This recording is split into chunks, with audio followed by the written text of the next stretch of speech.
That's awesome. All right, everybody. I think we're good. So we're gonna turn it on. Where's the on button? The big red button. Okay, there we go. And I think you can hear me. I can hear you, and the internet can hear us all. So for God's sakes, be heard by an internet? Watch your language. No, I'm kidding. We use grown-up language. Too. Oh, that's good of you. I totally don't. I probably should. Maybe that'll be my New Year's resolution. Although I hope to play before then.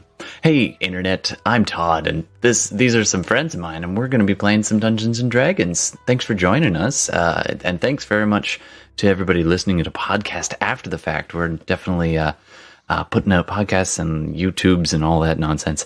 It's not nonsense, it's joy. And I'm just so thankful to actually be able to still play through the wonders of technology and all that entails. I mean, there's awful things about technology too, but I am enjoying the fact that we can do this. So thanks, guys.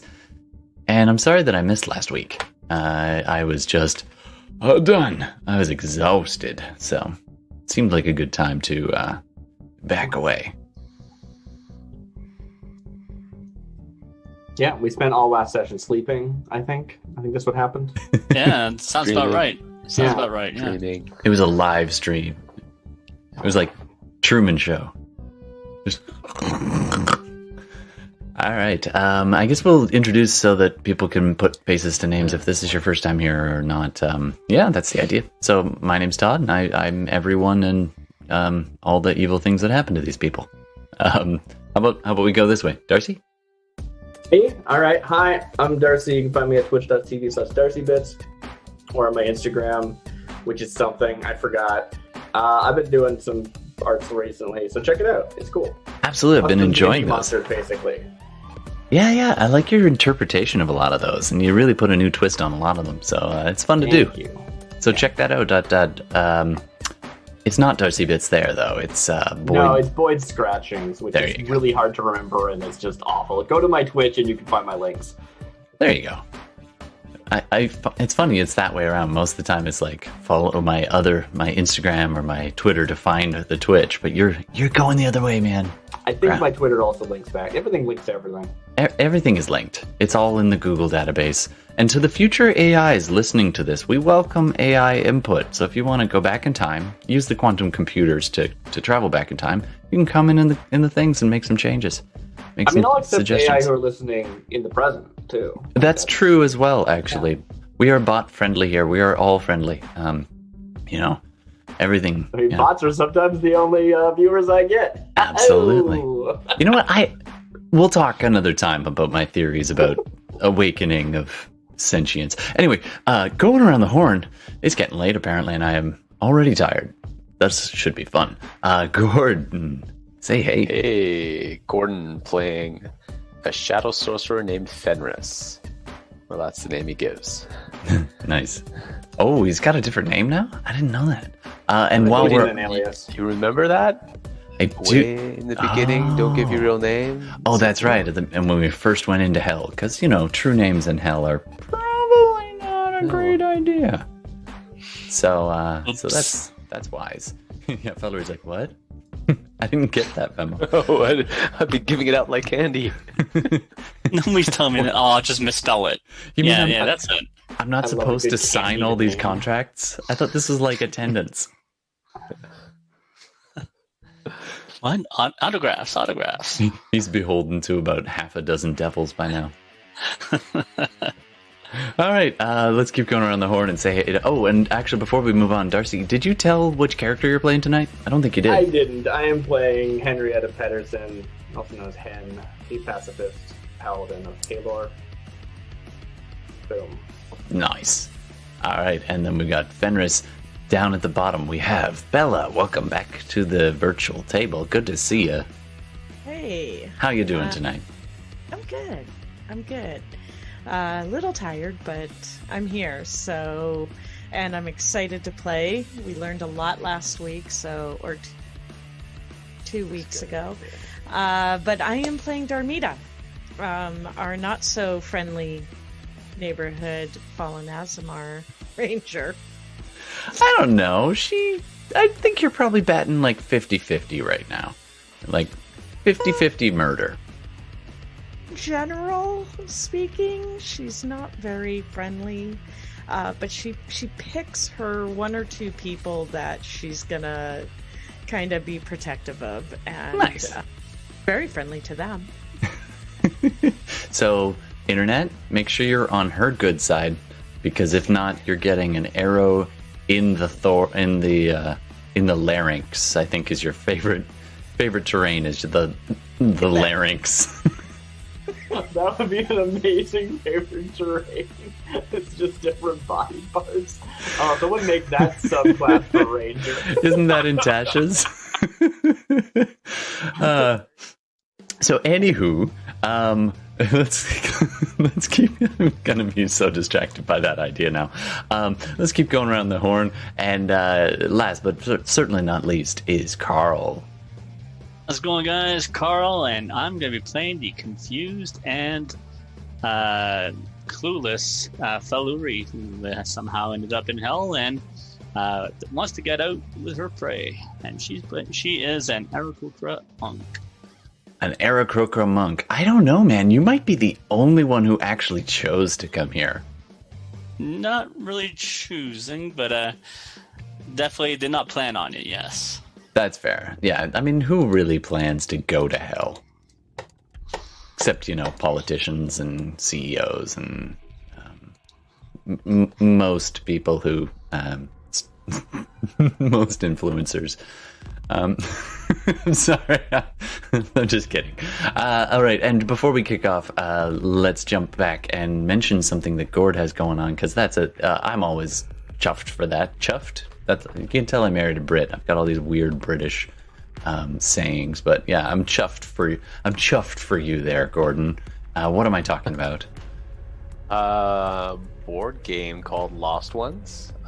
Finished the Kickstarter about a month ago, and we are finalizing playtesting, reviews of content, getting people's feedback, some final art pieces getting put in place, and it will be launching in 2021.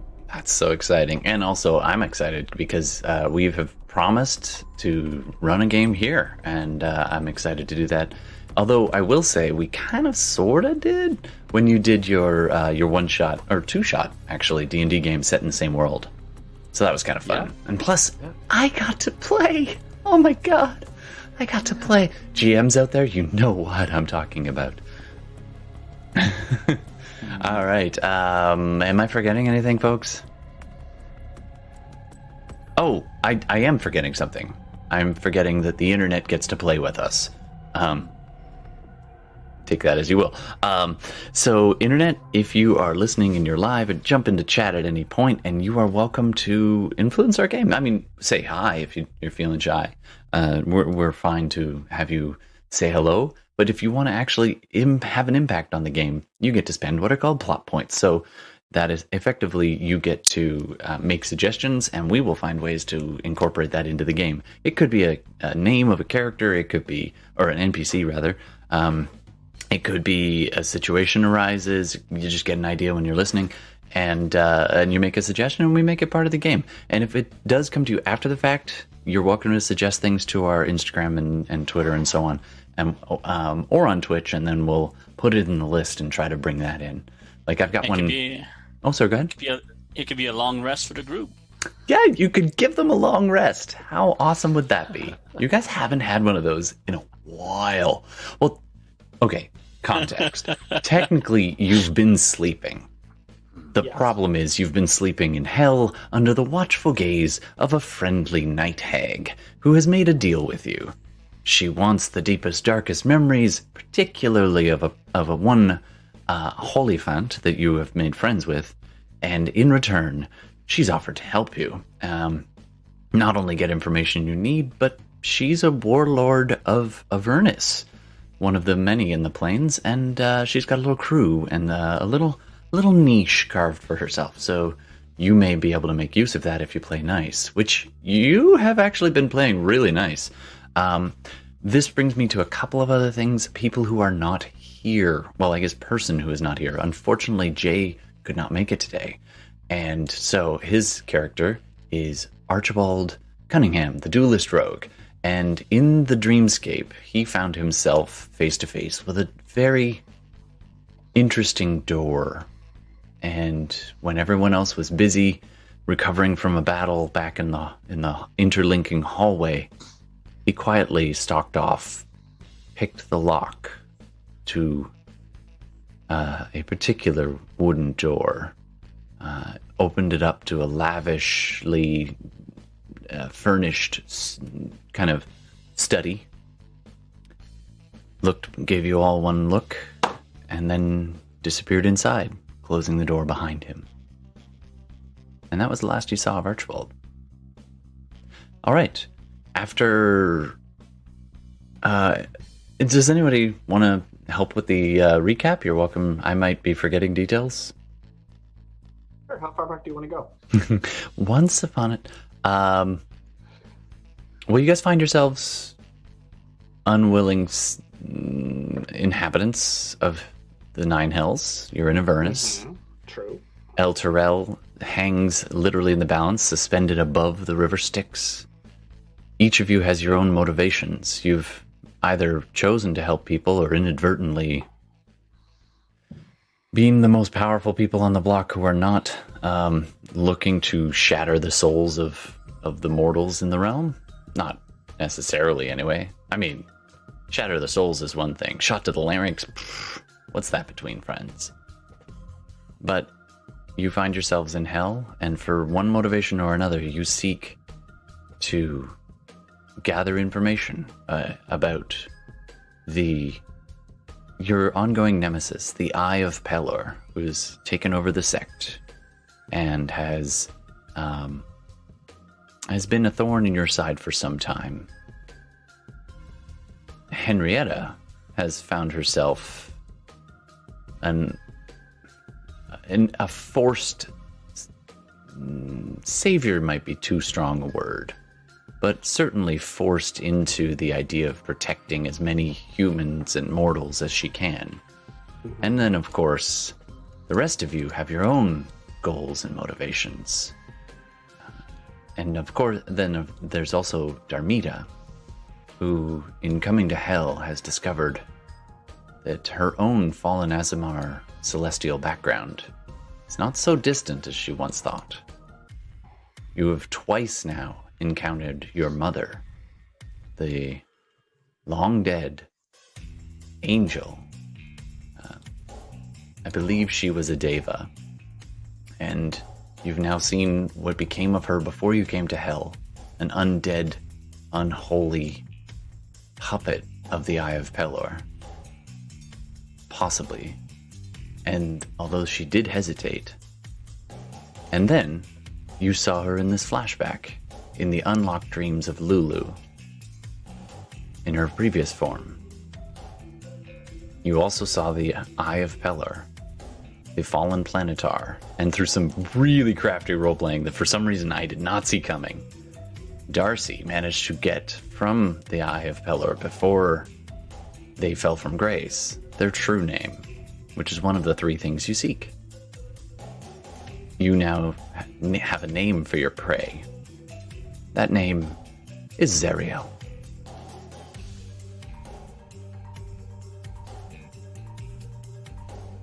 You awaken. Oh, well, before I move on, anything else? We got everything covered? I think we also have a place. A place? Oh, that's right. Well, you've got the beginnings of a place. The Holophant says, I know where it is, and you're looking for the sword, discarded or given away to be hidden away by Zeriel before she fell. And now it is up to you where you want to go, what you want to seek, as you are now awaken deep in the depths of hell.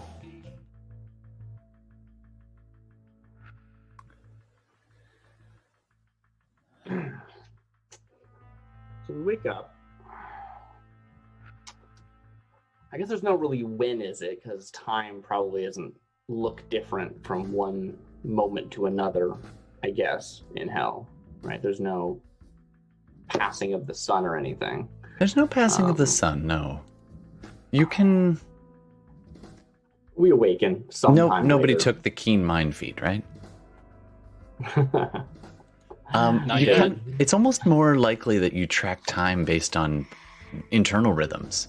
So, like, Yeah, for definitely. example, you wake up and, dear God, you have to pee. Right.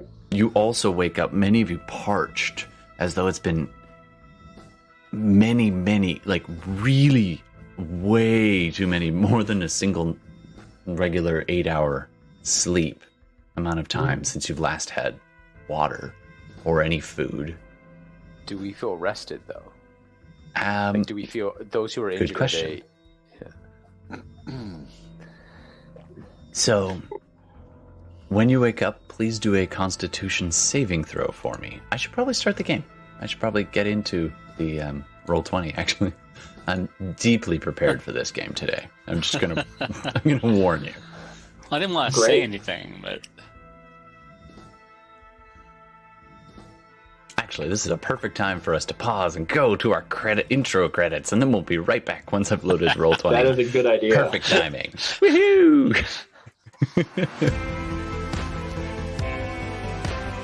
I'm a boss.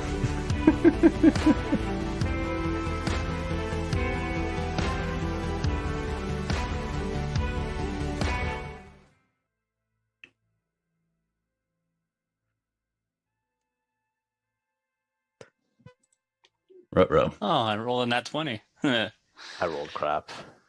Rolled a 10. Oh, I don't know about you guys, but I feel rested. All right, so who rolled above a 12?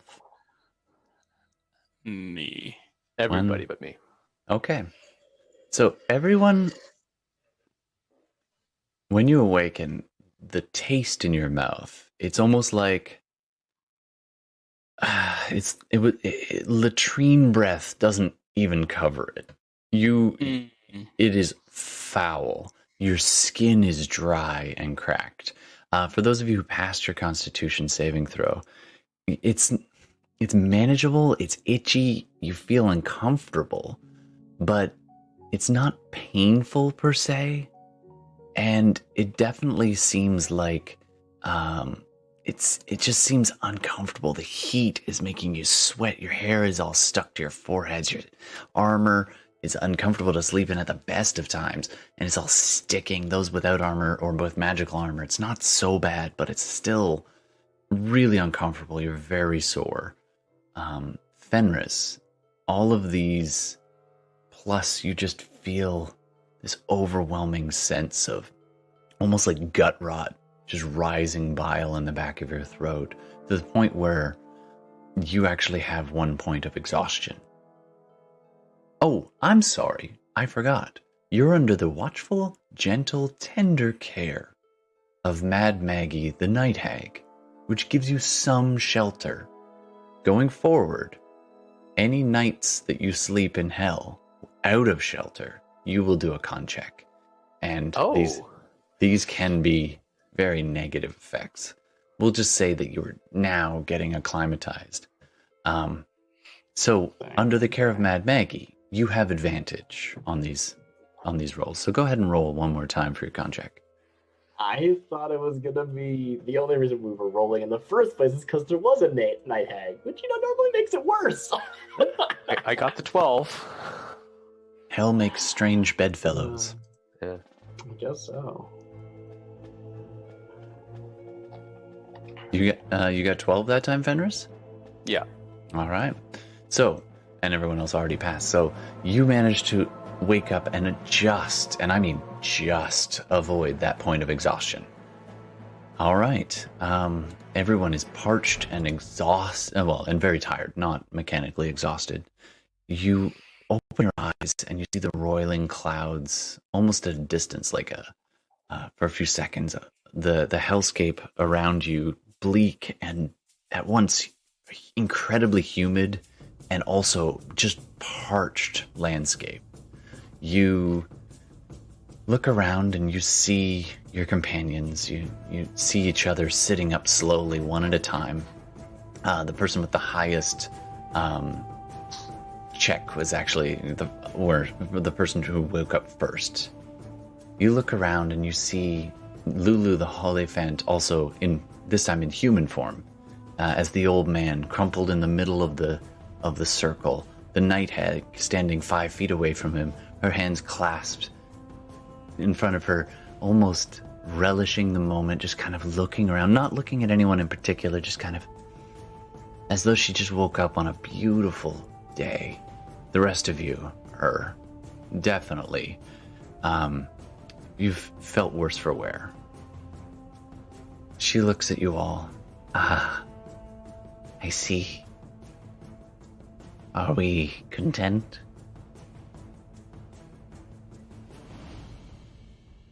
How are we this morning?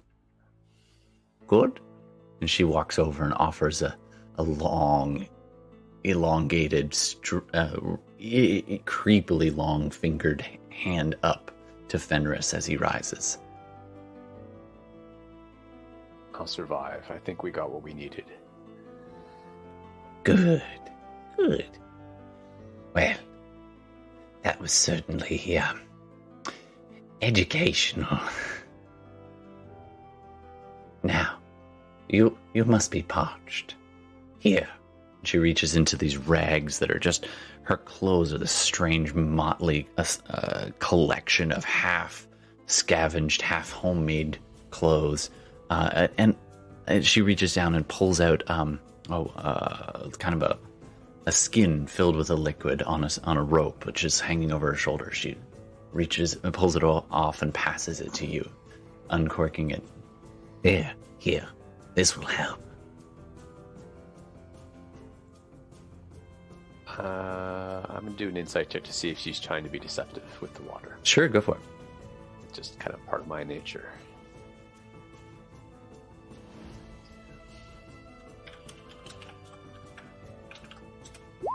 Yeah, 12.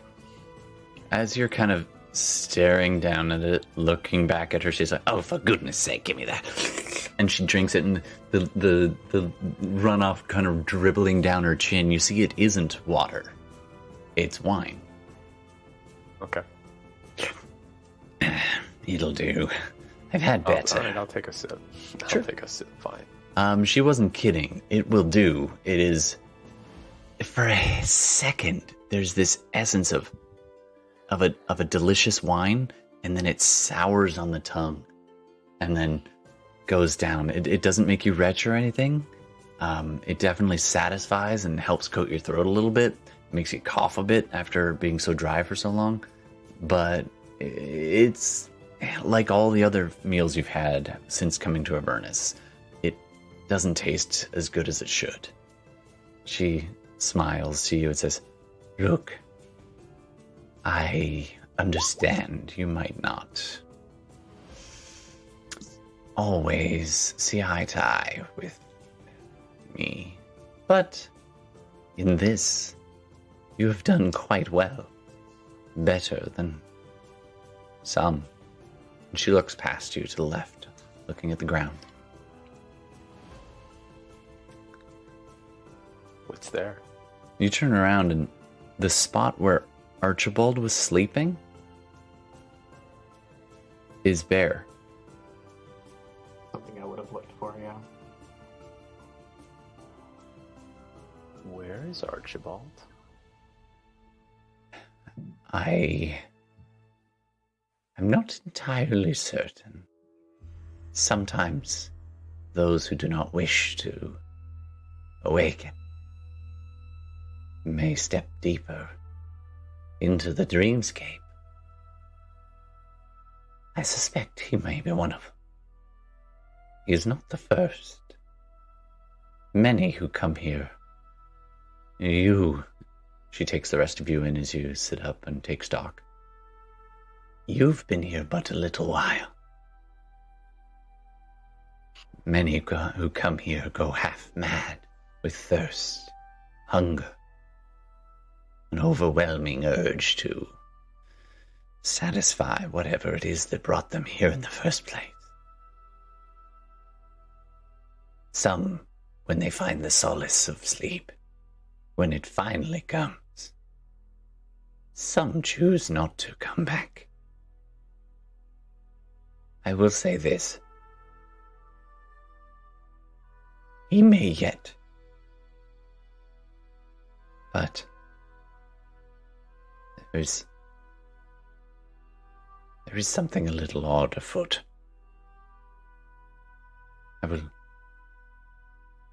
I am in your debt. You lived up to your bargain, and I lived up to mine. And she motions towards the Hollyphant. Unharmed, she turns to Henrietta. As we agreed. Yeah, and Henrietta is not really sort of paying attention to this conversation. As she woke up, she has sort of went to feel her face. Is she wearing the helmet? She didn't go to sleep wearing it. That's right. You didn't sleep wearing it, but you woke up wearing it. Right. So she feels that and immediately starts to like meditate in the same way she would to prepare paladin spells. Sure. So when Maggie starts to speak to her, I think she doesn't really respond. Like there's no recollection that Henrietta even hears her. So you're running your fingers over this helm. On one side, it's mostly smooth and golden and silver in color and aged. It's a relic actually of your grandfather. But on the other side, the metal has been twisted somewhat, and it has small etchings and patterns and ridges, and where one side it rises to kind of like a wing-like crest, but smooth, just an indication of it. On the other side, it rises with a twist, as though it's got a, and you can't tell at a glance, but it is different colorations on different sides with an overlap in the middle, almost like a braid pattern, but twisting and the metal itself is morphing. You give it a tug. It doesn't seem to want to come off. Sure. Oh, okay. Well, just in feeling it. Sure. Yeah. Yeah. It can shift slightly, but it you go to take it off, and it's almost like pulling apart a really strong magnet. You're like, yeah. Like I remember putting it on the dream, and I remember how it felt. Right, like it felt like it was flush with my head, almost. Right. Yeah. Almost like it was coming right out of my skin. So I think I'm expecting that, but just the fact that it's even on me in reality is in of itself like surprising, right? Now that once I'm aware that it is on me, the fact that it's not coming off doesn't surprise me at all. oh. And now as you meditate and concentrate, I want you to do either an Arcana check or a Religion check. We'll make a religion check. Only a 12. One of the reasons you're having trouble listening to Maggie and taking in what's going on is there's this almost incessant, almost this whispering going on as you... It's very much like vertigo, but it's got an auditory sense to it, where things are just very blurry and sometimes strange little echoes, but then they fade away. Right. And that's difficult to concentrate on, like... It's almost like the way you would reach out to a god in preparation. I don't know exactly how you personally picture preparing magic, but right, I'm reaching out to Keldor, and at least that's the intent. And that is why you can now hear almost a connection, but it's with a 12. It's difficult to understand. It doesn't quite get there. Right. Okay. Yeah. So that's what I'm doing for the moment of the scene. Continue. Okay.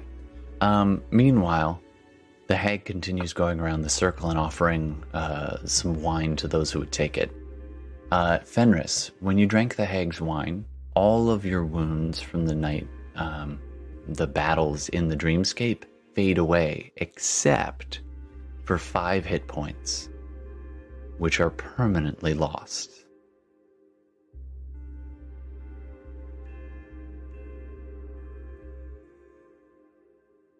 Darmida, your head is pounding and swirling, and you were incredibly badly wounded, if I remember correctly. And We made some good berries as well. I know. Yeah, so you're busy there using some of your components of holly to make some good berries, each one crumbling to dust when you're done. Not the good berry, but the holly. So you get your collection of good berries. You don't feel well, and then the hag offers you the wine. Do you accept?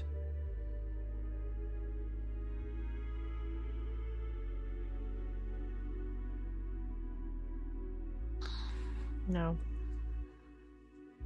She nods. You fought well, my dear. I'm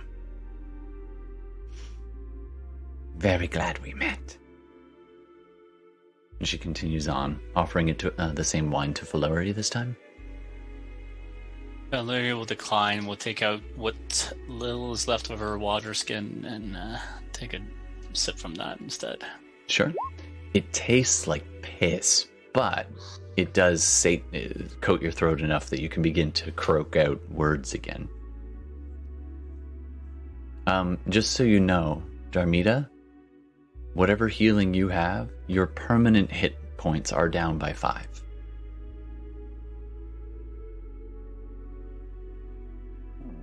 Same thing for Faluri. Same thing for Henrietta. Sure. Actually, Henrietta? No, that's... You made a deal that Lulu would not be harmed. And actually, you look over at Lulu, sleeping. -10? You take the -10. You took it on his Love it. behalf. You see the old man curled in the, still kind of resting, just stretching a little. He's sucking his thumb at one point and then rolls over.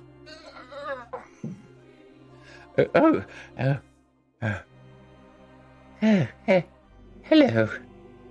And he looks up at Mad Meg and goes, I remember you. And then he looks over at Darmida and smiles, and then this recognition passes in his eyes, and he looks at you all and says, I remember. I remember. I think I know where the sword is.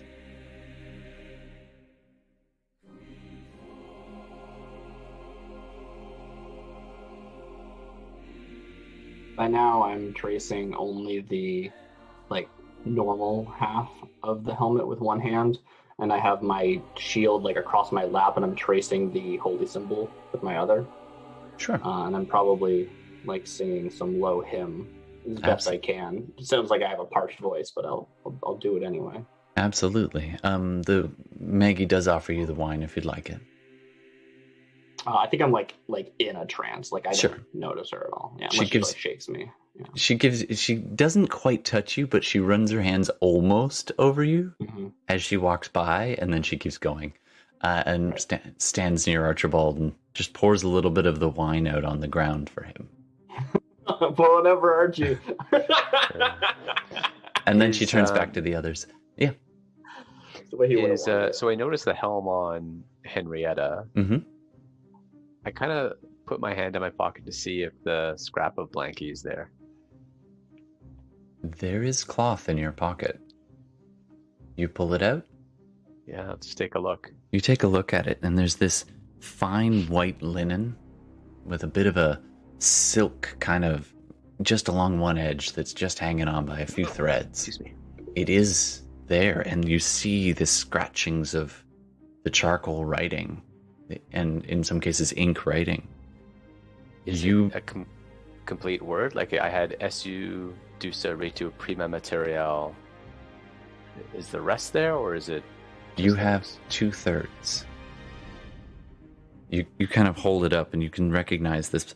What was once probably about a maybe almost a foot wide by almost about 2.5 feet long, a blanket you used to carry around when you were a youth. When you were little, with your family, learning the arcane ways, and now you have 2/3 of that blanket wrenched from the dreamscape and kept in your pocket. Okay. These strange arcane words etched on them. You see the hag offer to the others and then begin to walk back towards you. Well, now. Let me just do a quick roll to see. Are you being stealthy about the blanket, or are you just checking it out?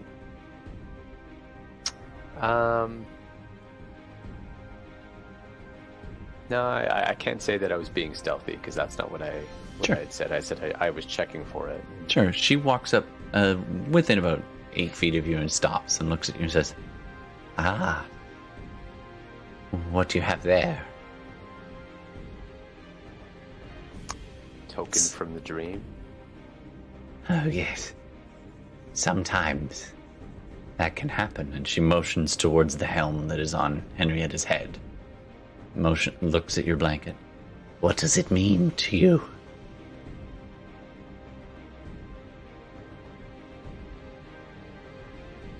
A measure of security when I was younger. May it be a measure of security to you now. My dear, are you all right? She looks over at Darmida, who's scarfing down good berries. Darmida, can you do me a favor? Mm-hmm. Why don't you... What is it you're thinking about as you woke up? My mother. And primarily that, I mean, I knew from before, from when I had the conversation with Lulu about her being betrayed and killed, but I didn't understand it to the context I understand it now. So I'm thinking about that betrayal and my growing anger for him.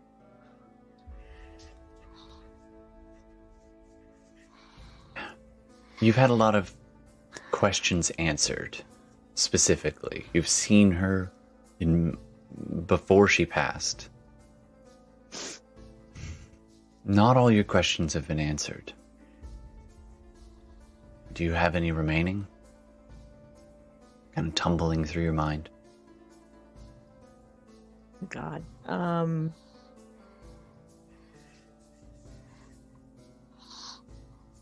Offhand?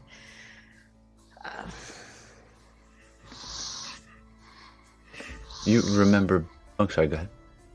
Primarily, like, she's curious as to what happened.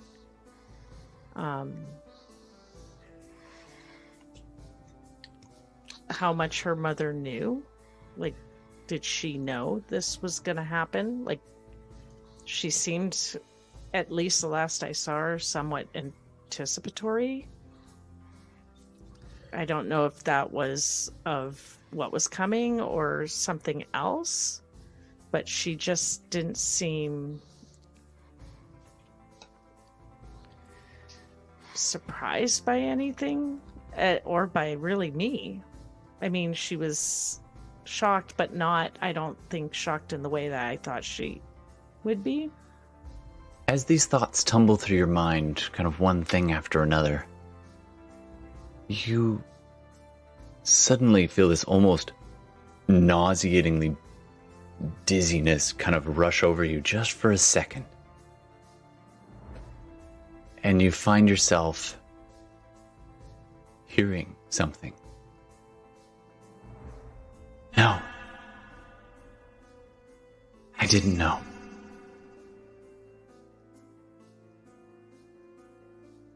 But somehow, I knew you. I know you now. Though I didn't then.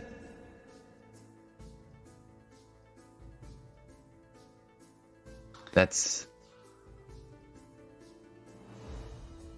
2 questions. Do you have a third? I have a few, but You get this strange compulsion, this understanding that one more. you get one more. I have a selfish question and I don't know if it's a less selfish or more trying to understand the current context. I'll go with the latter. It's not as selfish. Be selfish. Really? You can do whatever you want. Do it.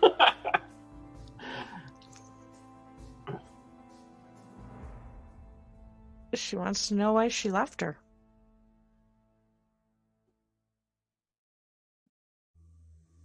Nice. To try and stop the eye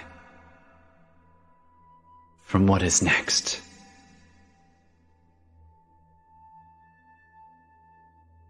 And that's your third question.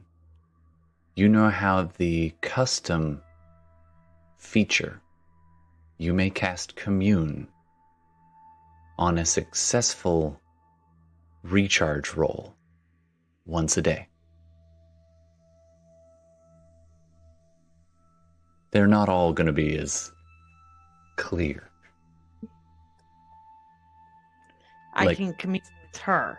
You can commune with her. Nice. Okay. So I can cast Commune once a day. But you have to roll a d6. On a 6, it recharges. Otherwise, you have to wait to the next day. Ooh, very cool.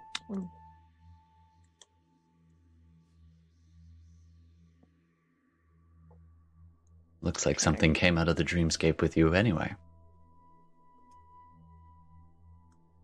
Not physical, but I guess it's sort of physical. All right. All right. The hag looks at you all, and waits patiently, standing there. She calls out in this, and it's funny. She's been very kind to you, and then all of a sudden she turns her head and goes, "Hey, hey, Mickey, Mickey." Be nice to Mickey. After a little while, Mickey comes loping out of the around the corner, and lifts like it's a curtain. It's not a tent that you're in. You're actually outdoors in this little nook, kind of in between 2 fingers of this finger-shaped rise, and this hand-shaped kind of patchwork hills. And you're kind of nestled right in between 2 of these fingers in Maggie's inner sanctum. Mickey comes hobbling through, this flesh golem, his backwards insectine legs cobbled together from bits of bone devil. He's a very strange creature, this incredibly long, larval-like tongue lashing out from him as he kind of he wears it, sort of like a Twi'lek from that, that movie that time, and it just kind of comes lurking up to the front, but he's no longer hobbling. He's actually, and he kind of does this little scoot with his legs to kind of almost like a little happy dance when he sees you in particular. Then who was it that actually helped him? Was that, I think that was Fenris, right? I think it was Fenris. Yeah, so he does a little happy dance when it's near you. And then I was trying to, and I think you had pulled that little bone fragment that was kind of blocking behind what would be the tendons behind one of his knees, making him lurk around. The madcaps around were not pleased with you because they always used to laugh and dance and call it doing the Mickey. But he seems silently, because he doesn't really speak, but he seems silently pleased with you. And then bows before Maggie. Good. I can get our guests comfortable. They will probably need some rest. But, and have Burlick, Burlick, not Billick. We had a Billick. Burlick prep some some grub for them. And will you be needing anything else? We can furnish you with some transportation, perhaps some rations or other things you may find you need. Sure, we're definitely going to need some transportation for where we're going. Yes, I imagine. I can give you escort over my territory, but beyond that, you'll have to be on the lookout for any other warlords. There are several on the plains of Avernus. There's also the natural hazards you may need to be on the lookout for as well. I believe you are familiar with some of them already. There are many, many more. Now, there may be some unexpected assistance in places as well. Depending on where you're going, I may be able to help you out with a heads up or even a reference if you need. Sure, someone who was traveling with us mentioned a Mahadi. Ah, yes. Yes, the Grand Merchant of Avernus. His market is always moving. It is always moving about Avernus. It's hard to pin it down, but it also shows up in the most unexpected of ways. You may find respite there, and if you tell him that I sent you, it will allay certain fears he may have. You can tell them you're a friend, and she pats Mickey's hand. You're a friend of Maggie.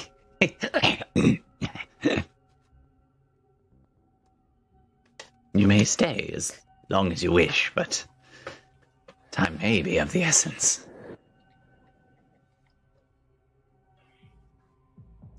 Henrietta, while all this is going on, you've just been concentrating on this helm and on communing, and you're getting whispers, and you're not entirely certain, but you do you choose to, well, I mean, it's kind of on you. I suppose you're attuned to it now. I suppose I am. It wasn't really an intent, but I'm actually casting a spell that takes 10 minutes. Sure, what do you... Part of why I've been quiet, yeah. So if I can say that, like, 10 minutes has passed. Oh, yeah, definitely. Like, during this, like, speech that Maggie is making about, like, food and supplies and stuff, we see Henrietta, like, silently, like, stand up, lifting her shield, and there's, like, sunlight from nowhere that shines down and like glances off the shield. This little break in the clouds there's above. Probably some like sparkly particle effects or something. I don't know. Oh yeah, and that stops everybody. They're like, what? Yeah, very unusual. And like just sort of in the like bands of light that are cast in front of me, a large like white charger, right? Like a white horse just sort of like phases into existence. Its mane is probably like made out of like sunfire or whatever, right? Just like golden mane, just and I'm casting Find Steed. Absolutely. So you now have and I stand up and like rest a hand on it and look at Maggie. Yeah, you owe us supplies, rations, all of that will be good. We could actually quite use information though. Things to look out for between here and there. Stuff to take advantage of the terrain. Is there anything we can salvage? Of course. Resources of the land, that sort of thing. Of course. We're going to want to be going immediately. Some of you are in rough shape. It's up to you. But I look over at everyone else. I just sort of like stand there and look at them. Dermot, well, you yourself had some damage from the dream fights. Sure.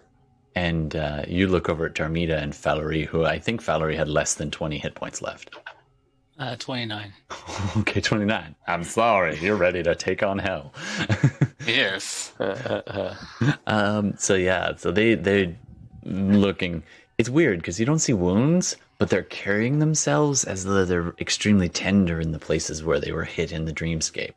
If you look at the where the flesh is, there's no break in the skin. There's definitely bruising, and there's definitely it's like their souls got the shit kicked out of them. I was not really wounded, but my spell slots have obviously not been replenished, right? No. I turn over to Mad Baggy and say, actually, I'll graciously accept your hospitality for the night. Certainly not going to tell any of you what to do. I shouldn't have spoke that way, but I need to go. And I'm going to cast aid on everyone in the area around me. See, your spell bolsters your allies with toughness and resolve. Choose up to 3 creatures within range. So, how much did you actually heal yourself, Darmita? Because I know you've been healing yourself a bunch. I healed myself up to 59 out of 98. Okay, so I'll give it to Hen, Valerie, and Darmita. Yep. I'm going to cast that to give everyone 10 hit points, and their maximum health increases by 10. Nice. The maximum health increase lasts for 8 hours, in which case it'll drop back down to its normal amount. Do we put that as 10 hit points, or?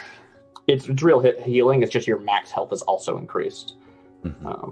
So if you get temporarily. further healing for the next 8 hours, you can go over your max. Which, by the way, your max was down by 5, so you're now up by 5 for the day. Tomorrow it will revert. You're permanently down 5. Yeah. That was lost to the dreams, but you will have gained something in return, hopefully. And I think I'll just do that again at a lower level, so you take an additional 5 each. Nice. That won't increase your max, though, because spells don't stack, right? So Henrietta that is... calls out this resonating song, and again you see these little motes of light kind of sparkling on the edges of your vision, and when you blink and it clears, you just feel more hale and hearty. Henrietta, when you're singing, you get, it's almost like one side of your helm starts vibrating in time with your hymn, and the other side almost presses in a little bit harder than it was before. It's this really weird sensation, not fully distracting, but it's something to note of. You also get this strange sensation, like you could almost just reach out and touch something just in front of you. And you get this, you kind of remember back to the dreamscape, locking eyes with Nishida in the midst of that pressing battle. And you don't remember the words exactly that she spoke, and you don't hear them now, but you get an instinct that she said something to you. And if you could only remember what it was, you have the words. You know I've the like song. picked myself up on top of the horse, and I've like let out the second casting of the spell like from the top, and I like look cool and glowy, and it's great. Nice. In the I have one midst of question hell. before I Sure. follow up on what you were saying, Todd. You don't have to do it, but Did you just have Fenris this instinct you could. Does Fenris have any missing hit points? No. Okay, well, Not you'll anymore. still increase your max, so you can take 5 because I overhealed myself by taking 15, so I'm only going to take 10 of that, so as much as I originally said. Nice.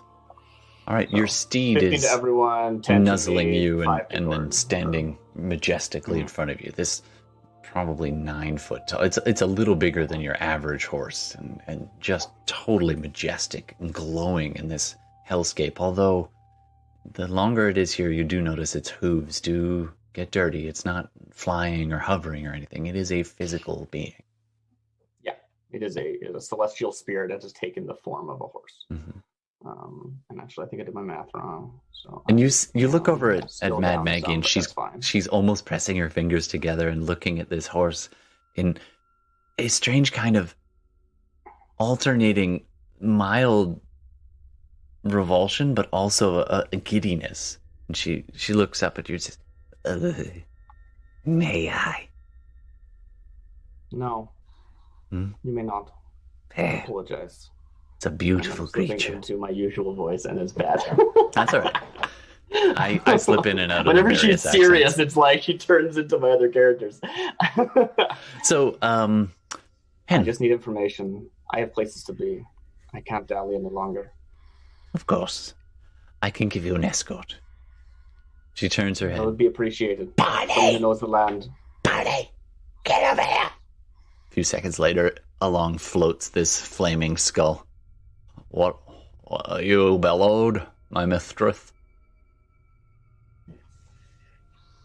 The flame skull, Barnabas, is hovering there. Now, see that Henrietta goes where she needs to go.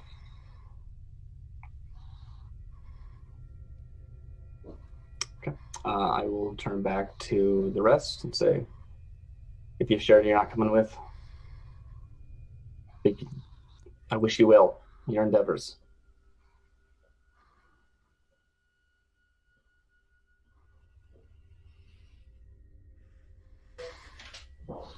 I need a night to recover, Henrietta. So I'm willing to go tomorrow. But I spent a lot of power fighting in that dream. And you seem to be quite powerful. Perhaps you'll catch up. But I am merely a woman. I must leave. And I'm going to take off.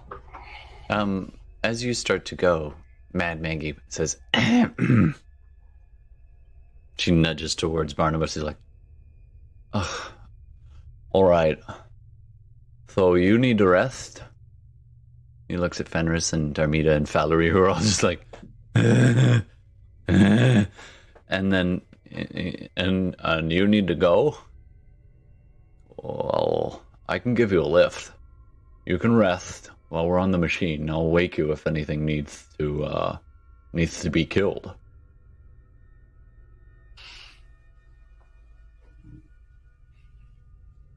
Would that work for you?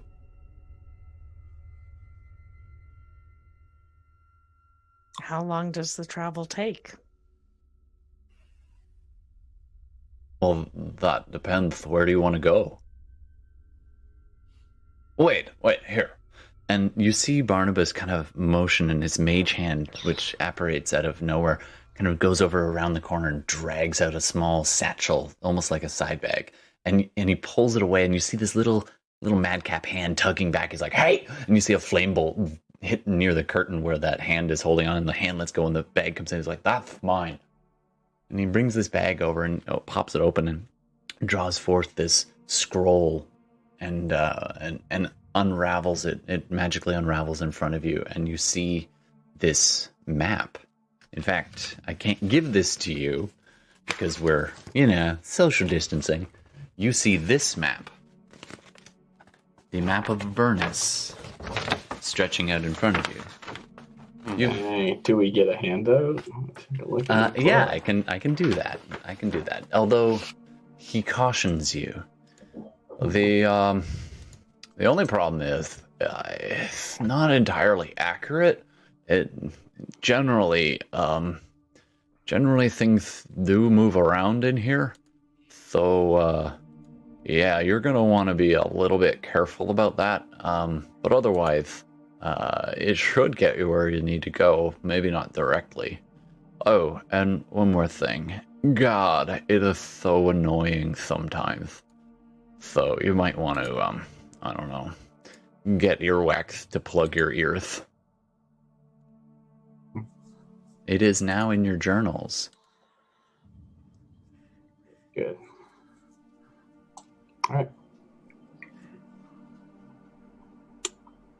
I will take you up on the supplies necessary to make the journey. Barnabas, where I'm heading to the Bleeding Citadel.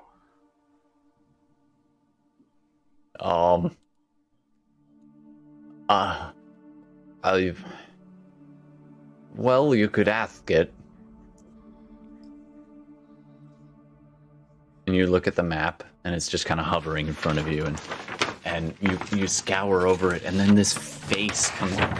It's almost, this won't really work, but it's almost like the face goes out of the paper, and Sure.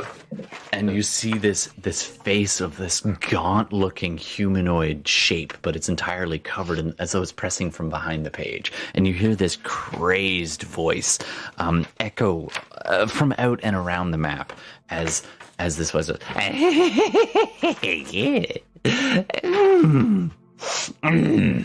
God, that's good. What can I do for you? Sorry, where So- are we located again on the map? Like, where are we currently? Are we... If you only knew where you were, I understand. So it's actually not specifically on the map, but you are currently, if I don't miss my guess, if you look, you'll see something called the Sundered Chains, sort of in the middle of the map. Yep. You are a little bit south of that, in kind of those hilled regions. Right down here somewhere. Now, oh, and Barnabas is like, here's the thing, places kind of shift around when you're in Avernus, so even though it looks like you could travel north, you might run into things that were actually west. This map can help you get where you're going, but it's a bit of a negotiation. You gotta be able to find your place. But this will definitely help. If you've never been somewhere before, it can be quite tricky. But we'll get you where you need to go, at least on the way. You need to go to somewhere that's not on this map, and that's the Bleeding Citadel. If you had an idea of what's near it, it might help, but essentially, it's really hard to do this voice with it and actually be communicative. Essentially, it's not on the map, but there are those in the Hells that would have an idea of where it is, and you could seek them out using this map. So, when Lulando Tostando Sananasuma says that they know where it is that just sort of in a lofty phrase, like it's just the Bleeding Circle, or they actually know a path? And likewise, does Henrietta have any of that? Because I felt like I got some magic knowledge or two, but you have that song ready to sing when you want it, and you're not entirely certain what it'll do. You can sing it now if you wish, or you are not. But while you're mentioning this, Lulu comes. The old man kind of walks up next to Jarmita, looking at this map, and is like, "Yes,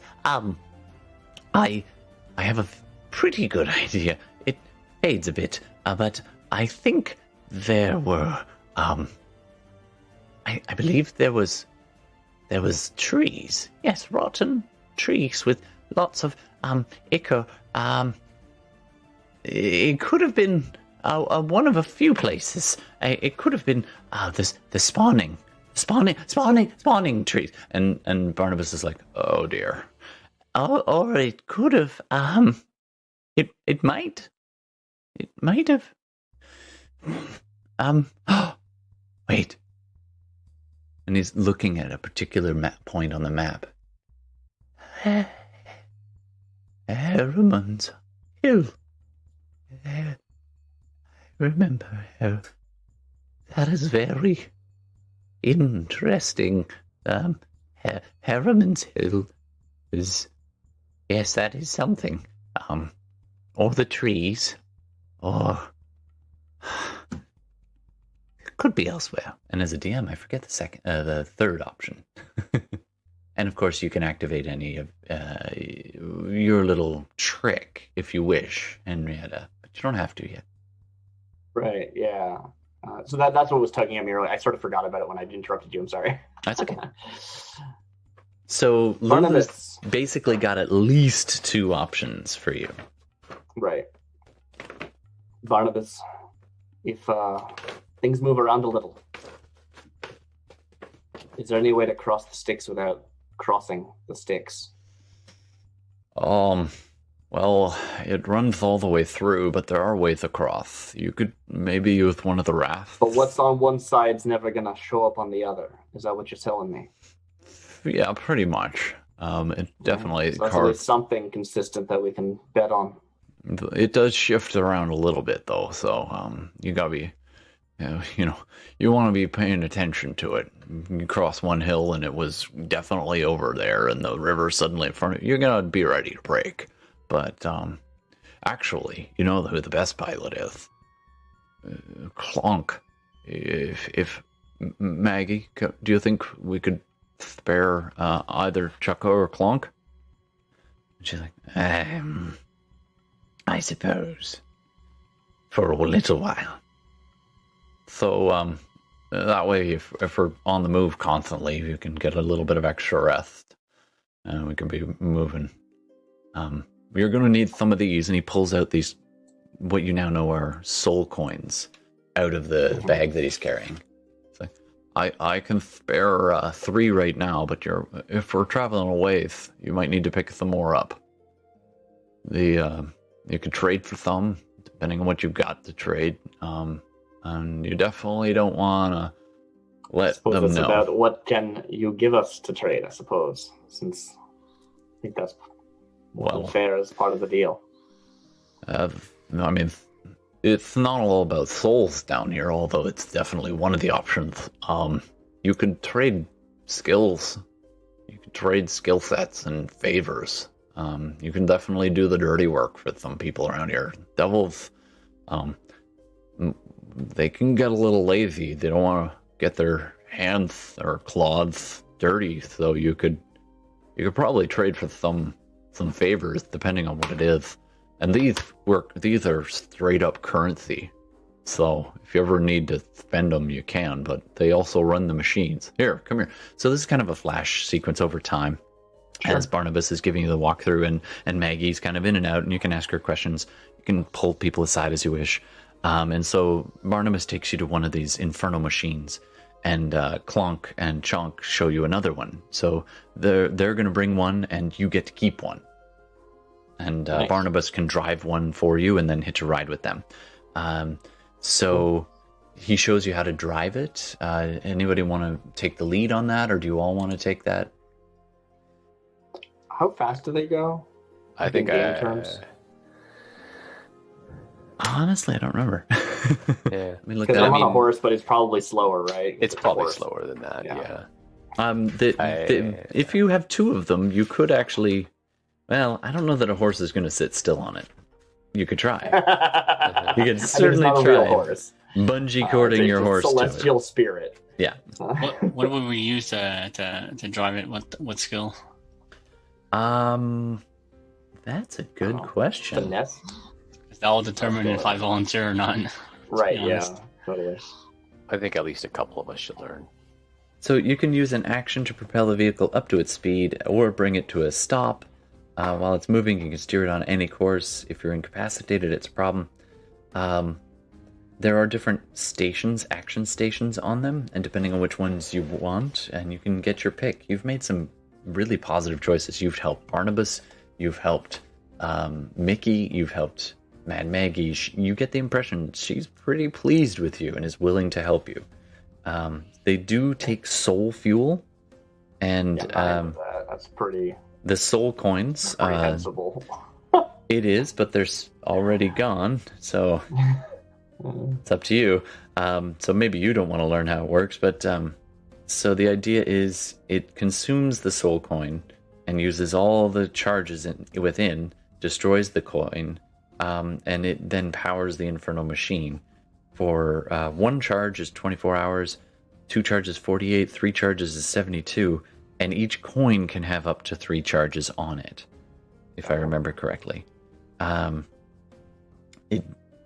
on the vehicle, they have different top speeds. I'm sort of curious. And Barnabas if who else is there? So Henrietta, you're not too interested in learning how to drive these things? I mean, I'm there because I'm like following Barnabas, and I'm like, all right, Barnabas, you're gonna like be my guide, so I can like, I don't know, find food in this barren wasteland or whatever, stuff all like that.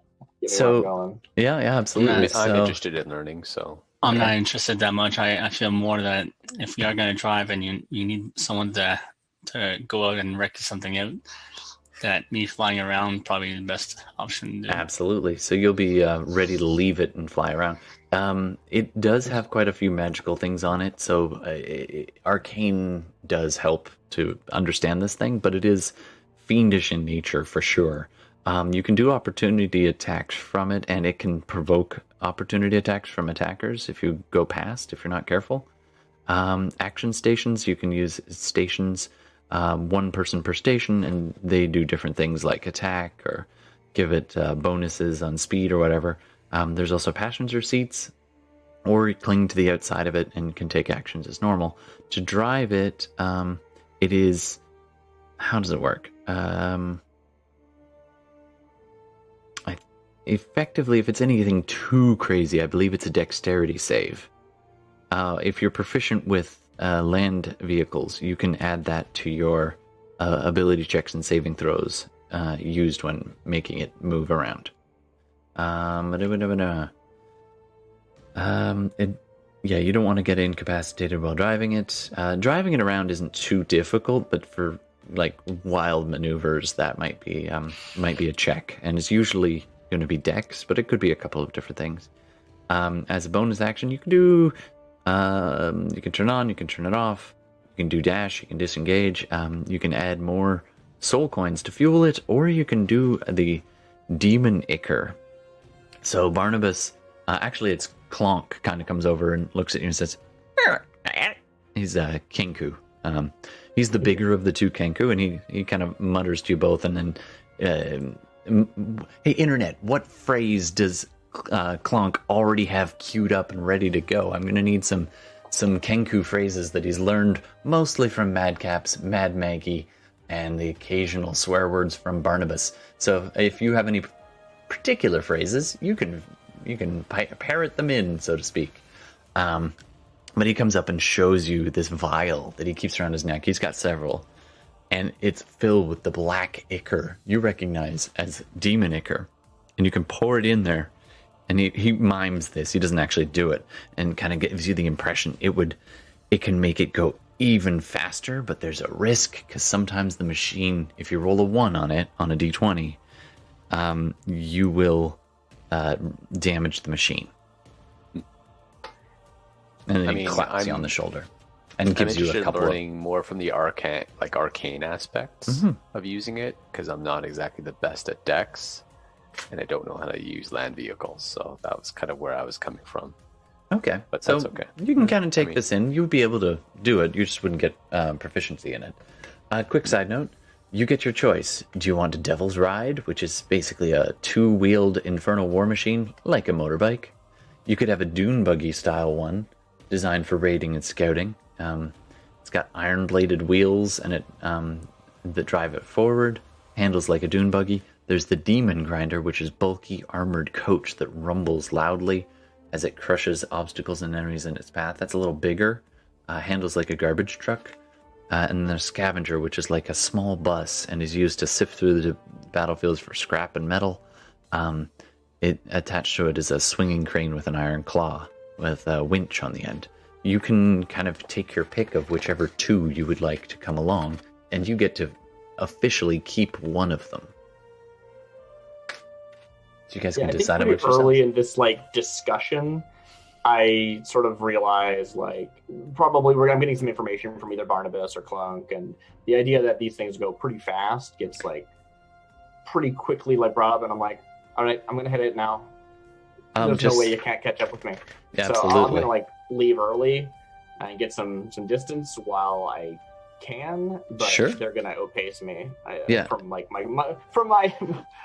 quick googling, I think they bottom out at 100. Yeah. So and with a dash action option, yeah, they go 100, and then the motorbike one does 120. Speaking of, as you start to go, Barnabas is like, oh wait, where are you going so we can try to meet you? Oh yeah, I want to talk to that map. I forgot. Okay. I want to see if I can get this map's name first, so I can actually have a real conversation with them. It is known as right. the Crazed Cartographer. They call themselves that? I'm the Mhm. greatest cartographer. Yes. Okay, That is great. legitimately what they call themselves. Right. Anytime you ask after its name, it begins weeping unconsolably for at least 5 full minutes at top volume, like. Oh, okay. Can I try to console And you see it? these ink kind of dribbling off the map, and then it just regenerates, so it's not Yeah, ruining just like- the map. Oh, your poor soul.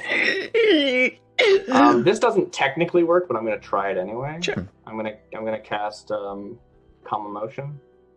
Oh, you've been through so much. Oh, that. I'm gonna figure out what happened to you. I'm gonna see if I can help you out. Ah. Oh, I gotta stop saying that to everyone I see.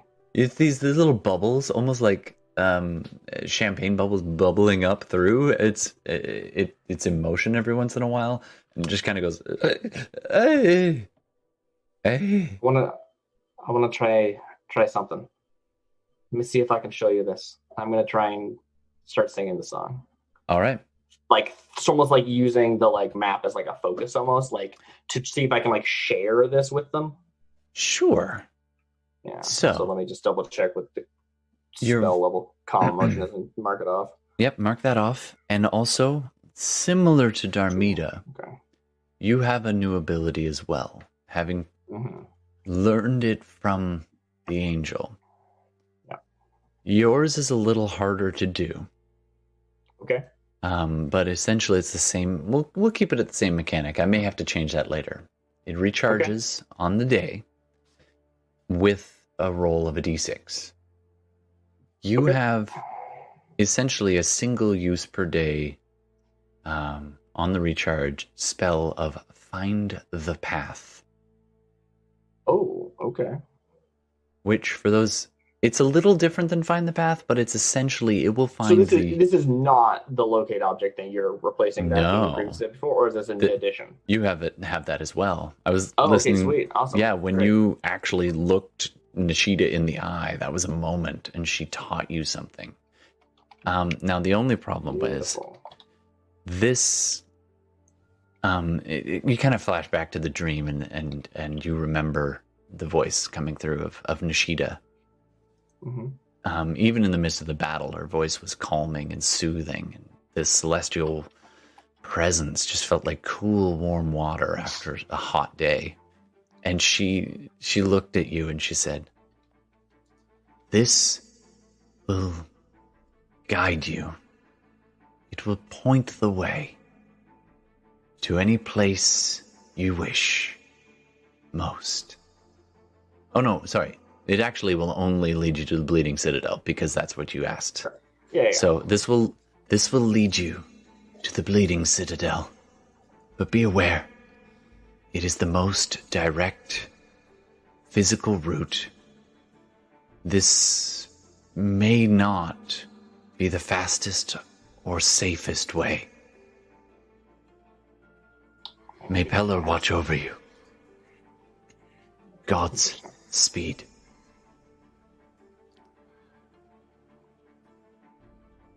All right. Very cool. So, when you cast this, in front of you, staring at the map, a section of the map begins to, in your mind, glow slightly. All right. Very, very cool. Narratively, I get like saddlebags and stuff, and I take off. We can like sort of, unless anyone wants to like have a scene with Head before she leaves. I think that please everyone have good scenes while I'm. So you see it glowing. You see where Harriman's Hill is on the map, just a little bit right of center on the far side of the sticks from where you currently are. Yeah, it should Above be on that. the other side of the sticks from where we are. I think. Mhm. Above that, just below one of the massive iron pillars that are at the edges of this hellscape, Mhm.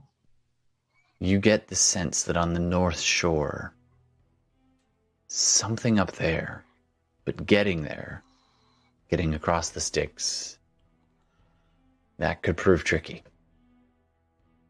All right. So I wish this was a pingable map. I feel like it should be. I mean, you could find a way to put this in the board, but because you can just drop images in Roll20. Oh, look at that. I do have that. So here, let's I'm gonna have to drag you to a few places to get there. So if you're on Roll20, you can go take a look and I will reveal, or is it already revealed to you? It's revealed now. Nice. So These do not have any text on them though. no, and you technically have to you get where I'm pinging right now is Harriman's Hill. That's where Lulu definitely knew that place. And the spawning trees was down to the right amongst this Ichor Valley, if you want to think of it that way. And that glowing ping that you got was from way up here. Somewhere in these hills, in the very north of the map. I either did not see your ping or I missed it. I thought it was here. Oh, yeah. Okay, there you go. Yeah. This is the section but... that was glowing when you cast your Find the Path spell. And you get a very distinct shimmering motes of light, almost like fireflies, but no one else seems to see it. And it's stretching off in front of you. Literally, you see a path laid out in front of you, out and ahead and over a hill. That will be the most direct physical route to that spot. Cool. All right. And just for your knowledge sakes, it is you are currently down here on the map, which is okay, cool. South of Harriman Hill, but on the other side, and you're almost equidistant between the spawning trees and Harriman Hill. Right. All right. Yep. Can I call you Carrie? How do you feel about that? Are you still maintaining? Oh no, I believe calm emotion is concentration. Maybe, I don't know. I could check. You want me to? It is, and so is Find the Path. So your calm emotion fades, and the insanity bubbles back into the map, and it's like, I was someone. I don't. You shall address me by my proper title, Lord Piggly Wiggly of the.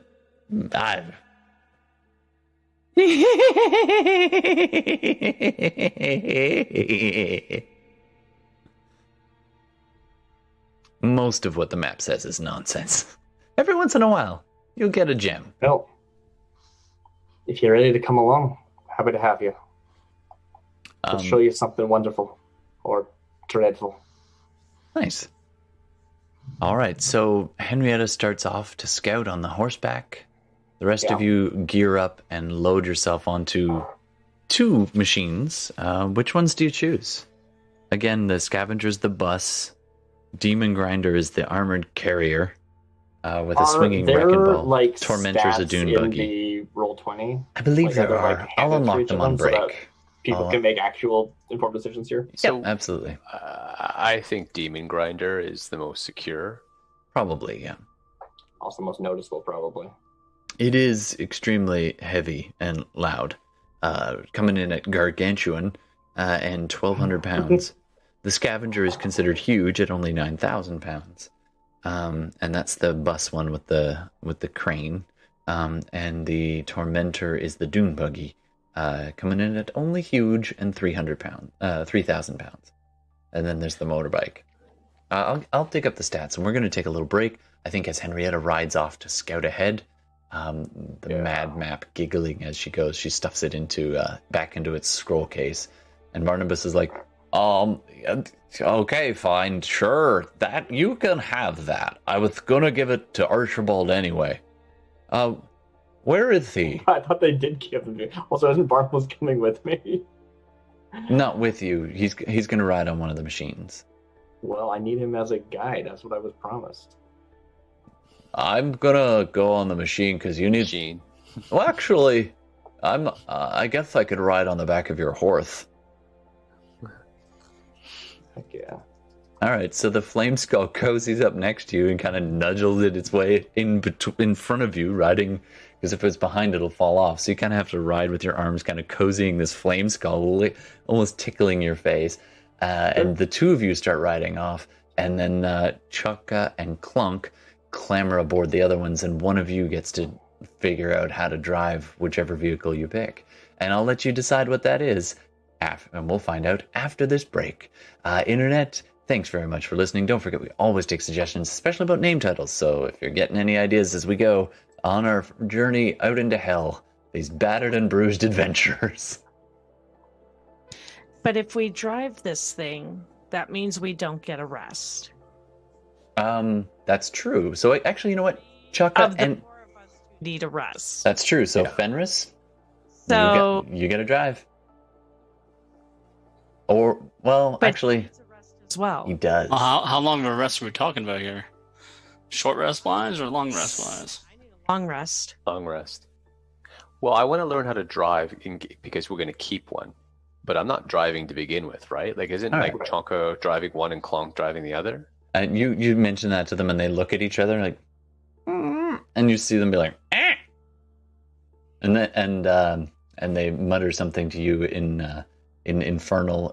You understand Infernal, right? Yes, I do. So there's like, what the hell? And you see Clunk walk over to one and Chukka go over to the other one. And they motion for you to get on. You power up your vehicles. The sound is deafening as they drop in the soul coin to power them. As the engine roars with this throaty, almost like unmuffled Harley Davidson sound to it. The whole thing shudders. Both vehicles shudder to life. And you can hear just underneath this thunderous roar, you hear the tormented screams of the souls being shredded apart as fuel.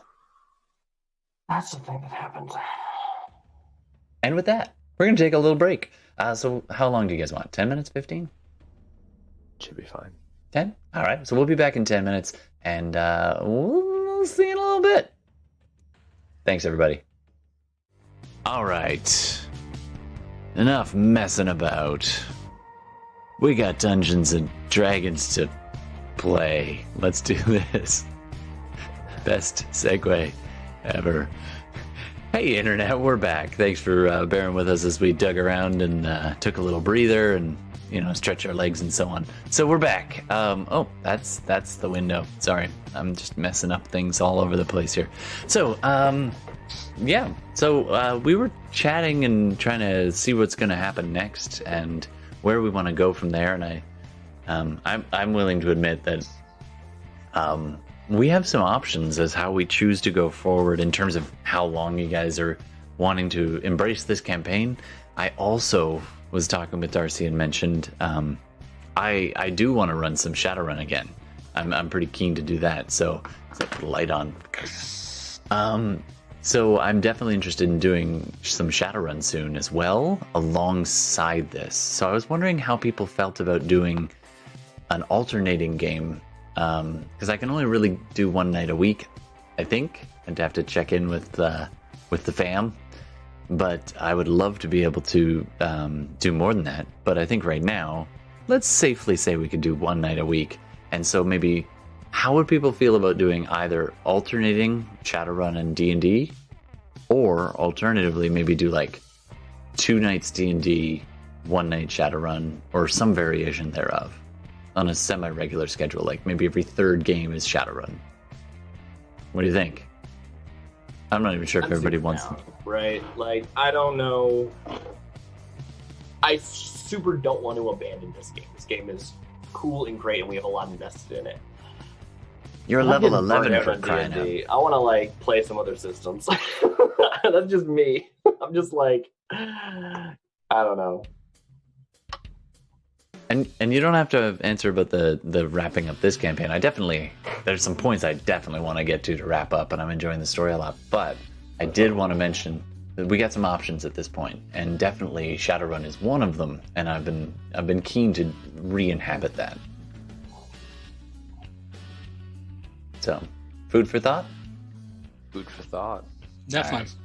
All right. So be on the lookout for that. And if you're wanting to vote, hey, if on the internet, if you've got a say too, what do you feel like us doing? We'll probably just do what we want to do anyway. But I'm happy to entertain some constructive suggestions. Now, if the internet nicknames us Boating McBoatface and tells us to go sit and spin, then I'm probably gonna ignore it. But if you've got some, if you've been invested in our games, and we're happy to take inputs to try and make things better and make it fun for you as well. But of course, gotta check in with the players and see where we want to take it from here. For that whole thing, I was just sitting there as a DM being like, are they going to split the party? Like, legit split the party right now? Anyway. Certainly don't worry about me. I'm happy to sit and watch. And, the less time I'm on screen, the more time I get to spend plot points and make your life miserable.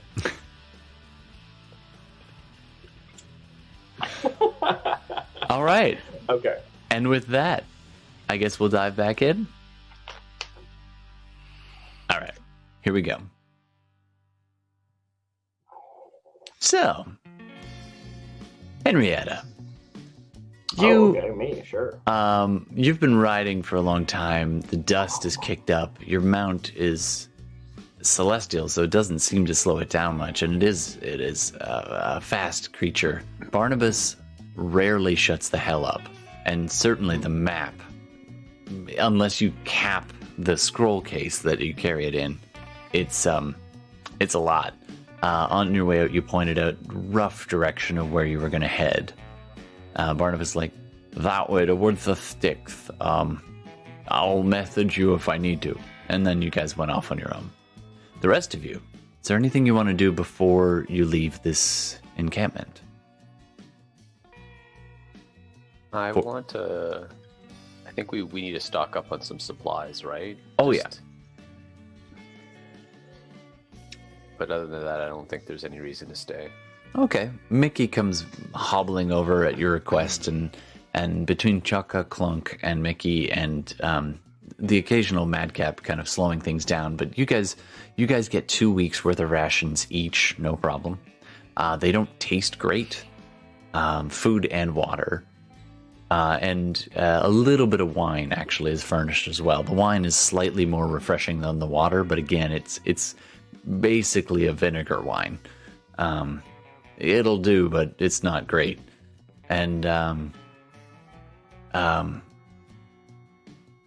Mad Maggie does kind of walk up to Faluri's been kind of standing off to one side, so Mad Maggie definitely walks up to Faluri at one point and motions towards the grove where you had all had the dream and says, yes, I will say this. How well did you know your friend, Archibald? Cool guy, cool wig. Beyond that, just met the guy. Ah, well, I'll keep my eyes open for him, but without a guide, the dreamscape can be rather treacherous. Puzzling. I've only ever seen a person enter the scape like themselves when I bring them through. Or when I learn from my coven. Interesting. Anyway, should you ever wish to come back, I can provide shelter. I can even let you back into the dreamscape, if you wish. Definitely keep a lookout for him. And perhaps if he doesn't show up, if we need to return, maybe we can try again to reach him. I will. Is there anything else I can do for you? You've been helpful. Sure. Well, there is just one thing. You said your sisters in a coven.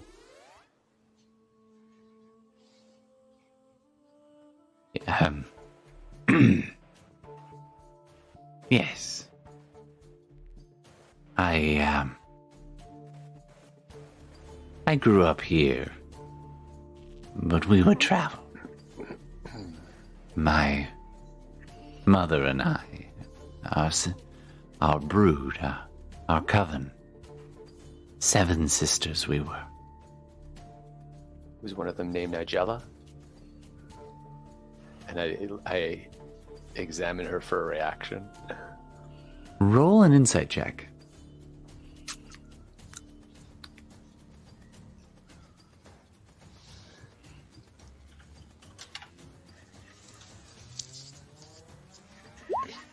Oh, I'm spending my last luck point. What did you roll? It was a nat 1. Of course it was. Of course it was. Last luck point. Here we go. Oh, terrible 7. I'm rolling shit tonight. You see her face pause.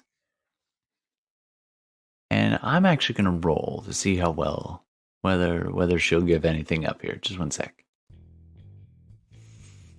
Only got an 8 plus her charisma, which probably bring it up a bit more. So you see her freeze and stare at the ground for a second at the mention of the name.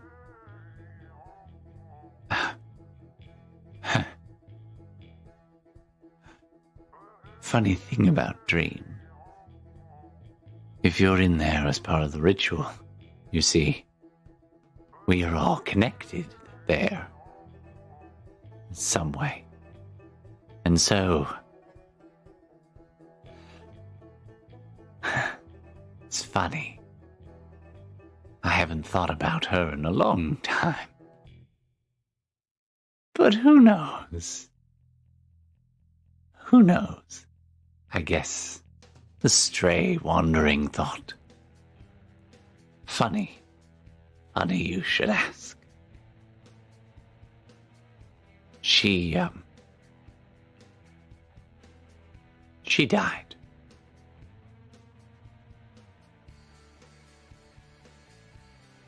I see.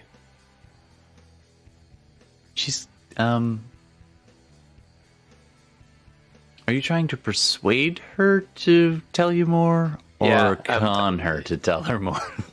I'm going to try to persuade her to tell me a bit more about this. All right, roll read her, persuasion, but- please. Yeah.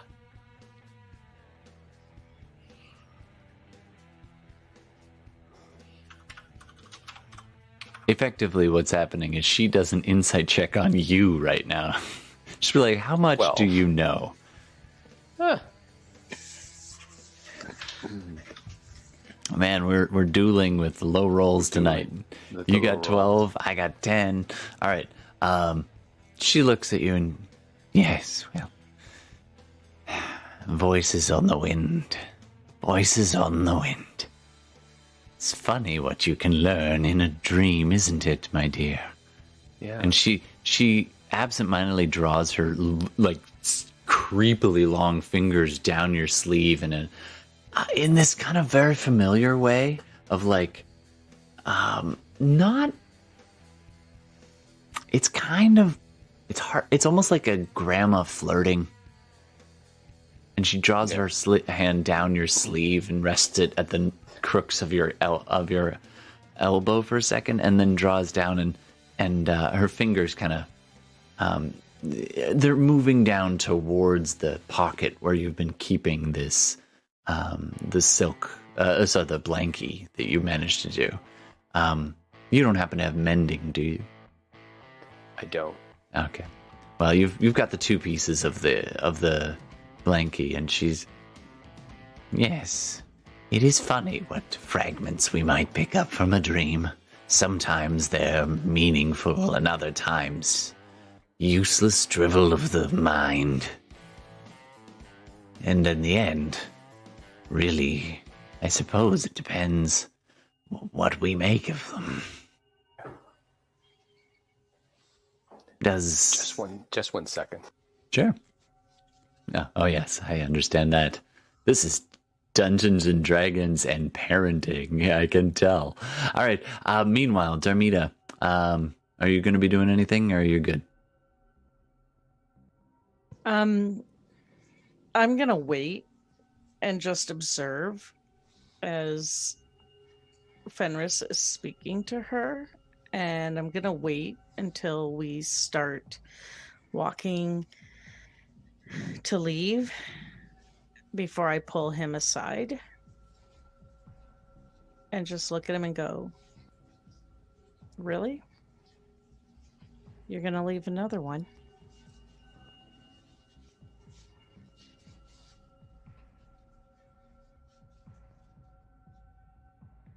You want to stay? We can go fetch him.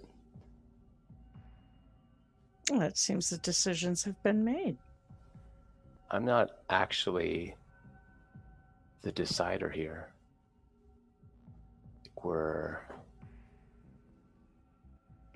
You guys, if you've chosen to follow me, that's your choice, but from what I understand, I think he chose to stay here. I have no idea how to get him.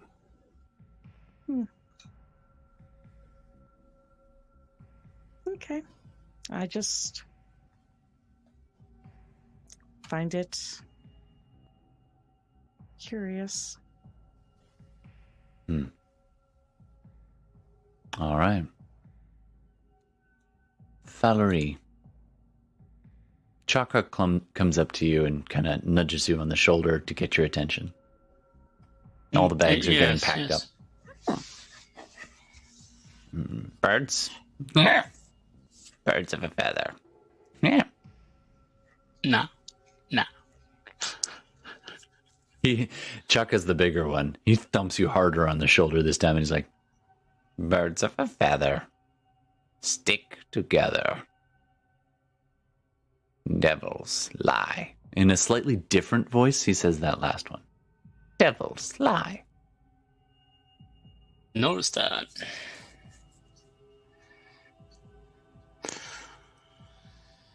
And then All right. kind of shrugs and goes, "A deal is a deal.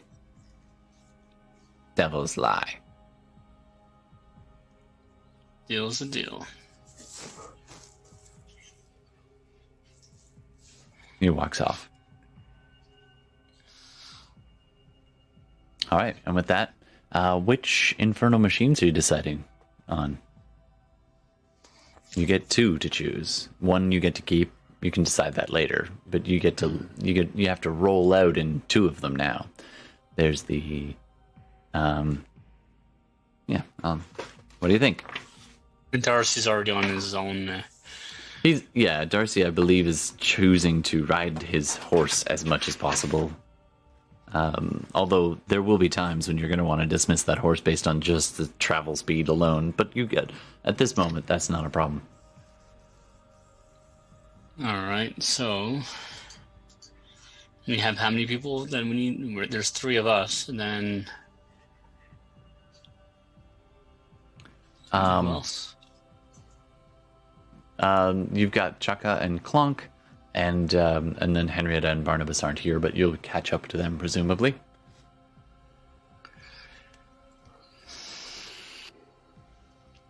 Ooh. Should we get a tormentor that carries 4? Yep, that could carry 4 and be quick. That's the Dune Buggy one. Demon Grinder carries 8. So does the Scavenger. Demon Grinder is armed and able to do stuff. The other one can grapple and has harpoons. Demon Grinder is large and chompy.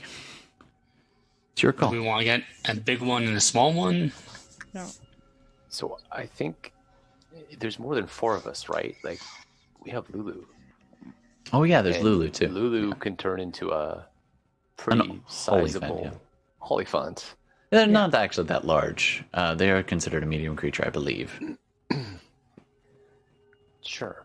But I think I would rather pick one of the bigger ones, like either the Demon Grider or the Devil's Ride. Probably the Demon Grider, to be honest. Like the Demon Grinder means more business. There's probably a little more room to stretch out in the Scavenger in the kind of cargo area. It might be a bit more comfortable. But it's got a long chain on a winch, and the other one has a swinging wrecking ball and grinding bits and chompers, and both of them have harpoons. But yeah, they're basically the same size. Well, let's go with the Scavenger and Tormentor then. If we're gonna go over the big one and the small one. Sure. And if we had to have two, right? Sure. Sure. So you go with the Tormentor, the Dune Buggy, and you go with the Scavenger, which is the bus-like one with the crane. Good with me. All right. Sounds good. Chaka and Clunk give the thumbs up, and they go over to the various vehicles, load you all in. And those of you who are wanting some sleep, which I believe is all three of you, can I get you to do a Constitution saving throw? Yeah, let's go with the Constitution to try and get a decent semblance of sleep while on these moving, screeching vehicles.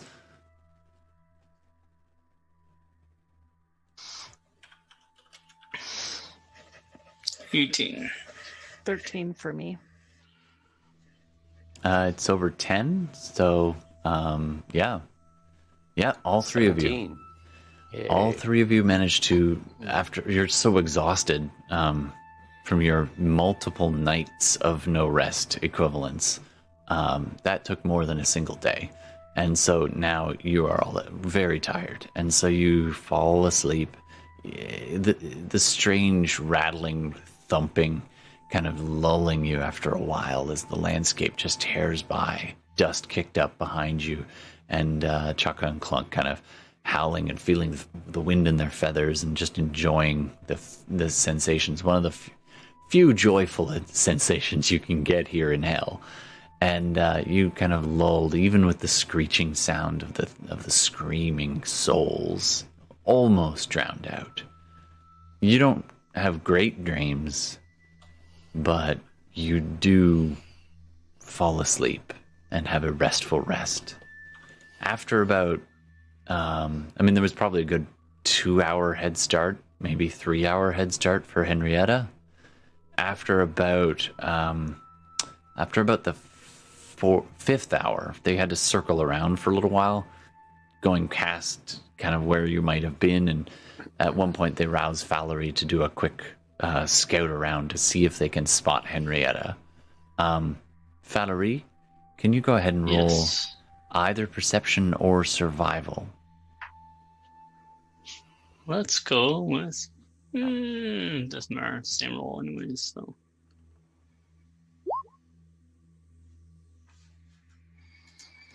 20. Oh, nice. Oh yeah, you can see the tracks that the horse left, although they fade faster than a regular horse's would.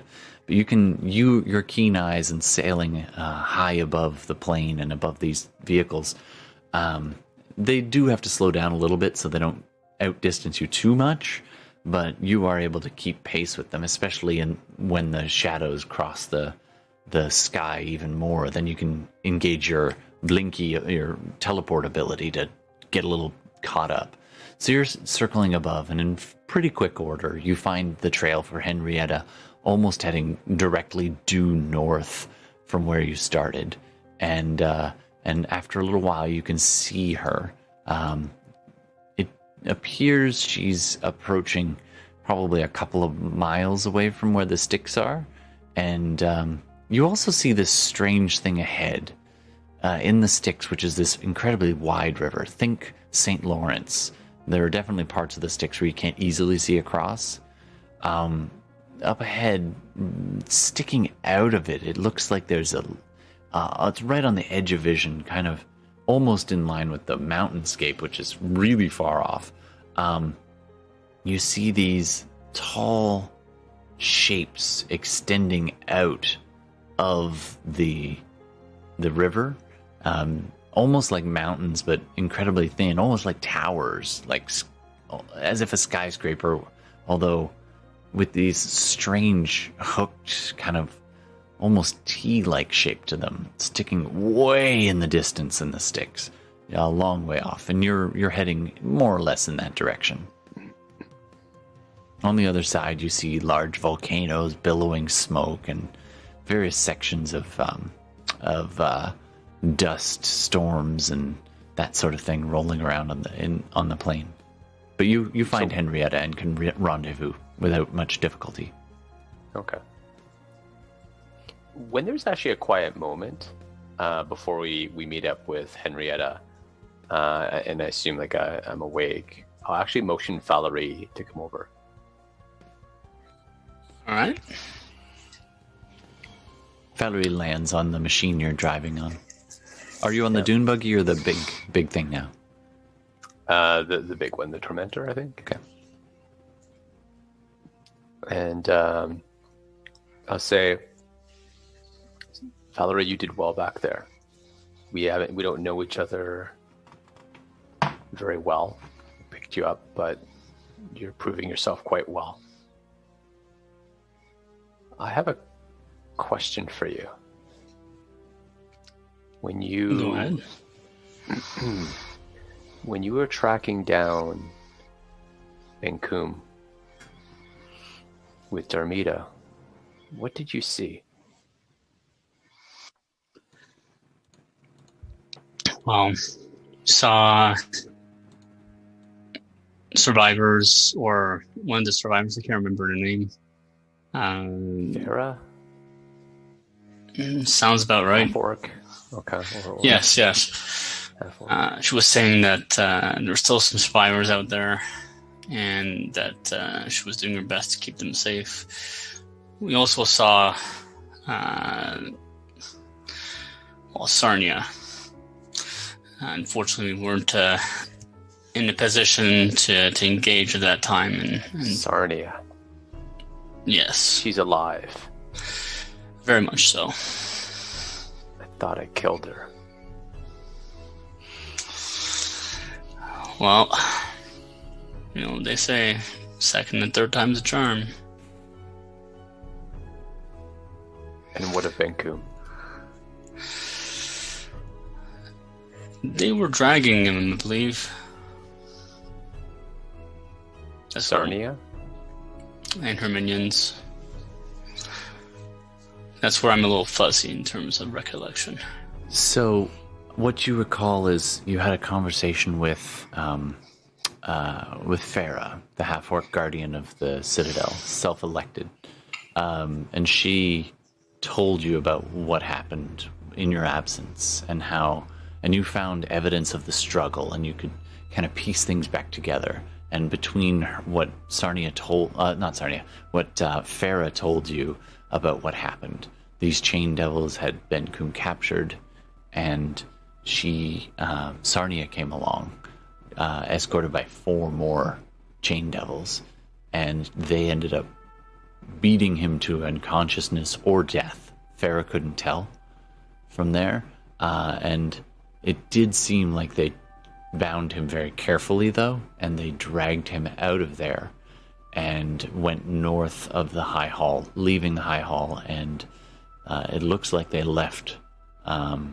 It looks like they went to the edge, or at least one of the routes out of El Turel. And you used your tracking abilities between you and Darmida to see if you could follow them, and there was a bit of a trail, and you chose... Yeah. Come back. Now, Fenris wouldn't necessarily know all of that yet. I didn't know any of that.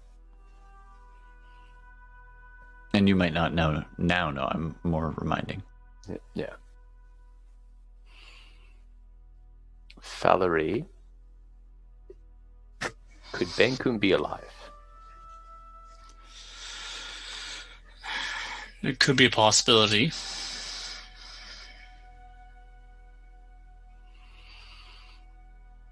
But there's no way to confirm.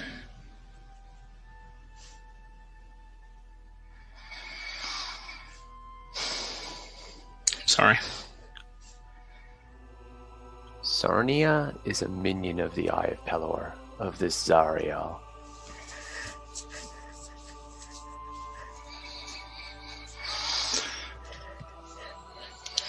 You have a mind that if we destroy Zariel, that she'll be released from his grasp? Or do you think that she'll pick up the mantle? I have a mind that Is she ambitious? I don't know her. We only fought her twice and sent her packing both times.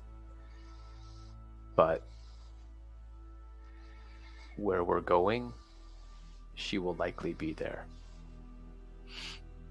Eventually.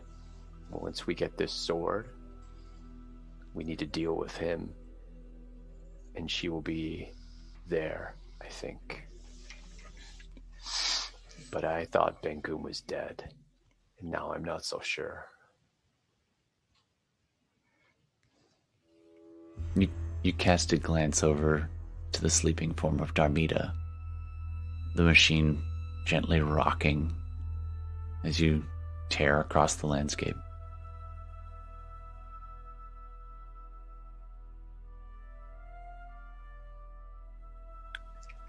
Thanks for letting me know, Valerie.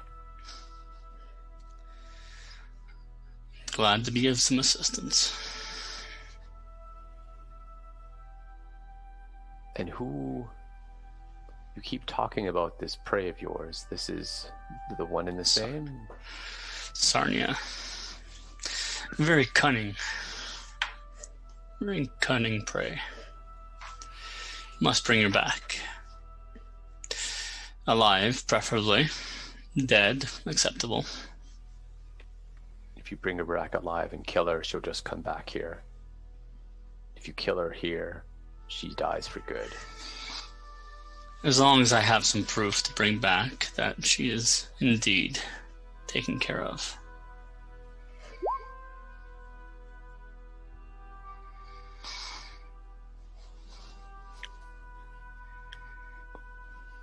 All right then.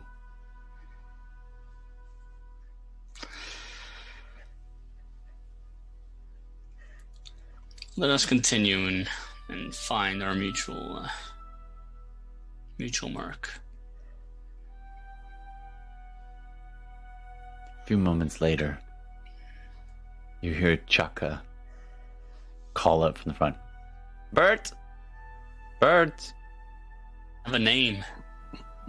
I have a name. Don't just call me Bird. Bert! And he points forward and you see ahead of you, you see the dust cloud kicked up by a horse.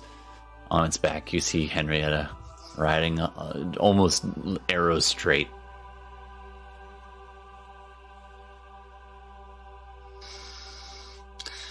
All right, I see something in the horizon. Should we make haste? I believe it might be Henrietta. I think it might be Henrietta. Okay. Suppose we can pick her up. Cut to a few minutes later, this thing rolls up. We can skip this if you want. Interestingly, you brought the bus with the large cargo hold. You could get a horse in there. You'd need to try to keep it calm, but you could do it. Or you can dismiss your steed. It's up to you, Henrietta. Or do you want to... You can also travel at the speed of horseback, and they can just deal with it.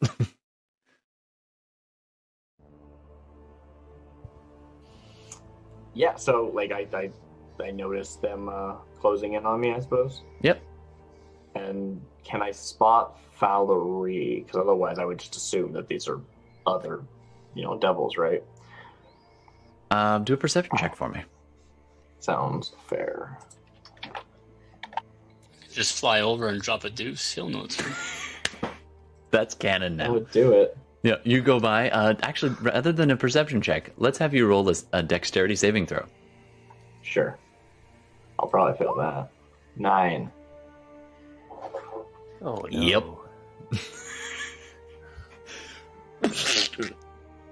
Sure. Right yeah, on the back flank of It's your choice, the horse or you. Yeah, I was gonna say I catch it in a pauldron because it just seems appropriate. Yeah, just right off the shoulder. I look up, see them, and I'll like stop. Whoa, I guess I don't know. Yeah, absolutely. yeah. The horse. It's almost pretty Down. natural how the horse responds to your commands. It's just almost the second you think of it, it's responding. And Barnabas kind of hovers off of your lap and, oh, thank goodness. I think I might be allergic to horses. And he goes over, and Barnabas is going to take control of the larger, the bigger of the two vehicles, and then Clonk's going to lay down for a while. It's been about 5-6 hours at this point. I imagine, so I'm like going straight and narrow, but Yep. I have been at least discussing a bit with Barnabas. You even said they probably never shut up, so. Between that and the map, it's I been think an probably there's education. gonna be like I might use it as like a flashback if I ever want to know something that I can't think of right now. But I do want to ask about like, so how are we gonna cross this river? Where are you taking me?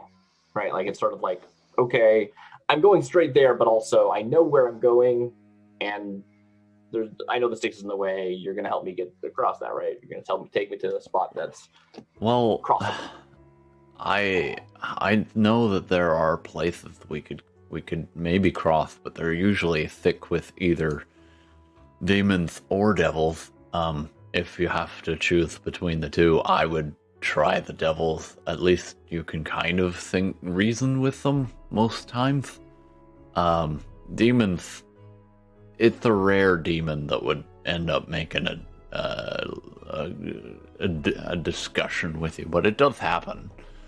In fact, I mean, both will take from you if they can, but ultimately, you could probably get away with making a deal to be carried across. Like, there are some barges and ferries. The devils. Barge, so no bridge or that could manipulation work. of the landscape. Well, it's hard to say from here. And the map pipes up. Yes. Across we go. Oh no. Sometimes the best way to a place is not to head there at all.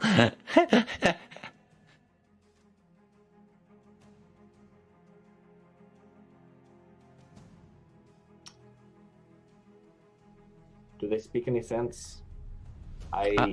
That's exactly what I'm asking, really. Can we not go there at all and end up there anyway? Ah, you seek a shortcut. There are plenty of shortcuts to be had. Only some of them might be your undoing. Speed is, well, what's the phrase? Time is of the essence, all that. Essence, yes. Sometimes it is and sometimes it isn't. Just like the Tower of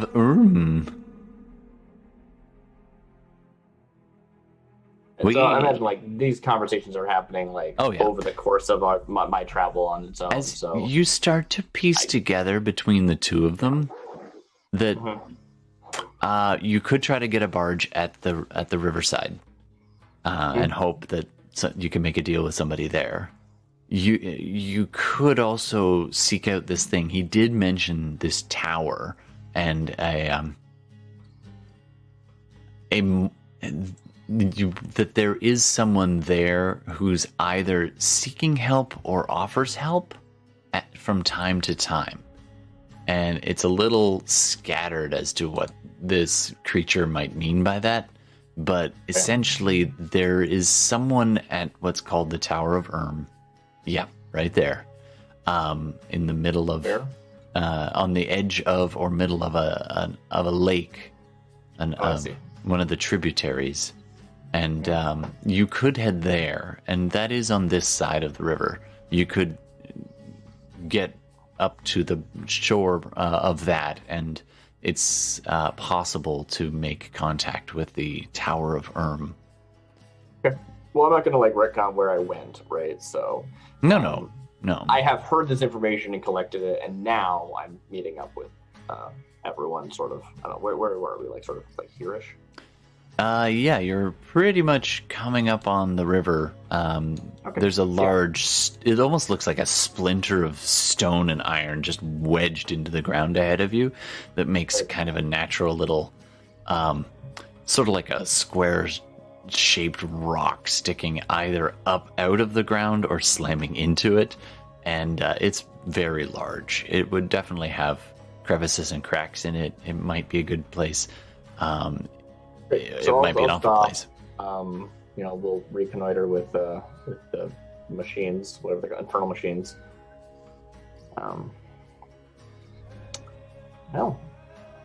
Seem to have made good time. How are you faring?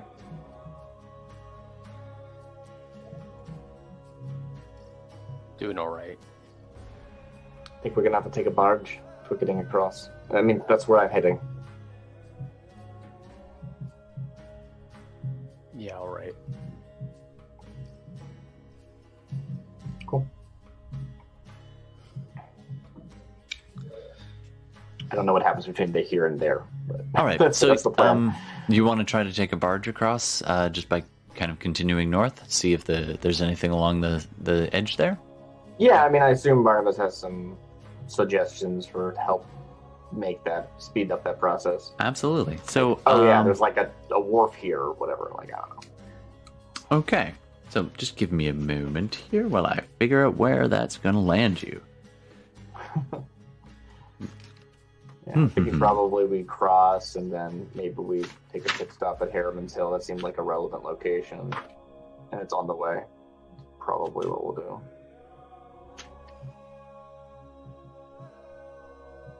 All right. So,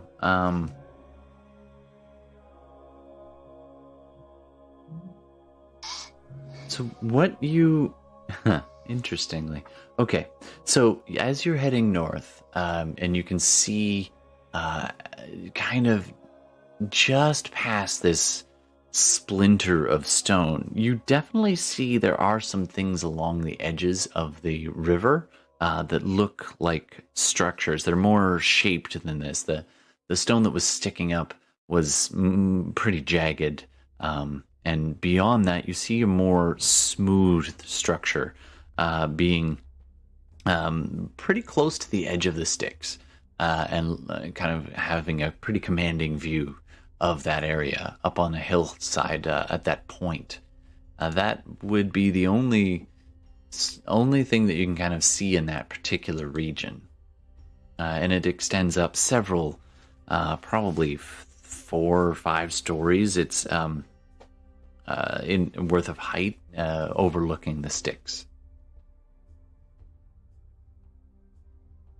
Would you like to go there? Would you like to turn left to the lake, off to your left, or find another way across?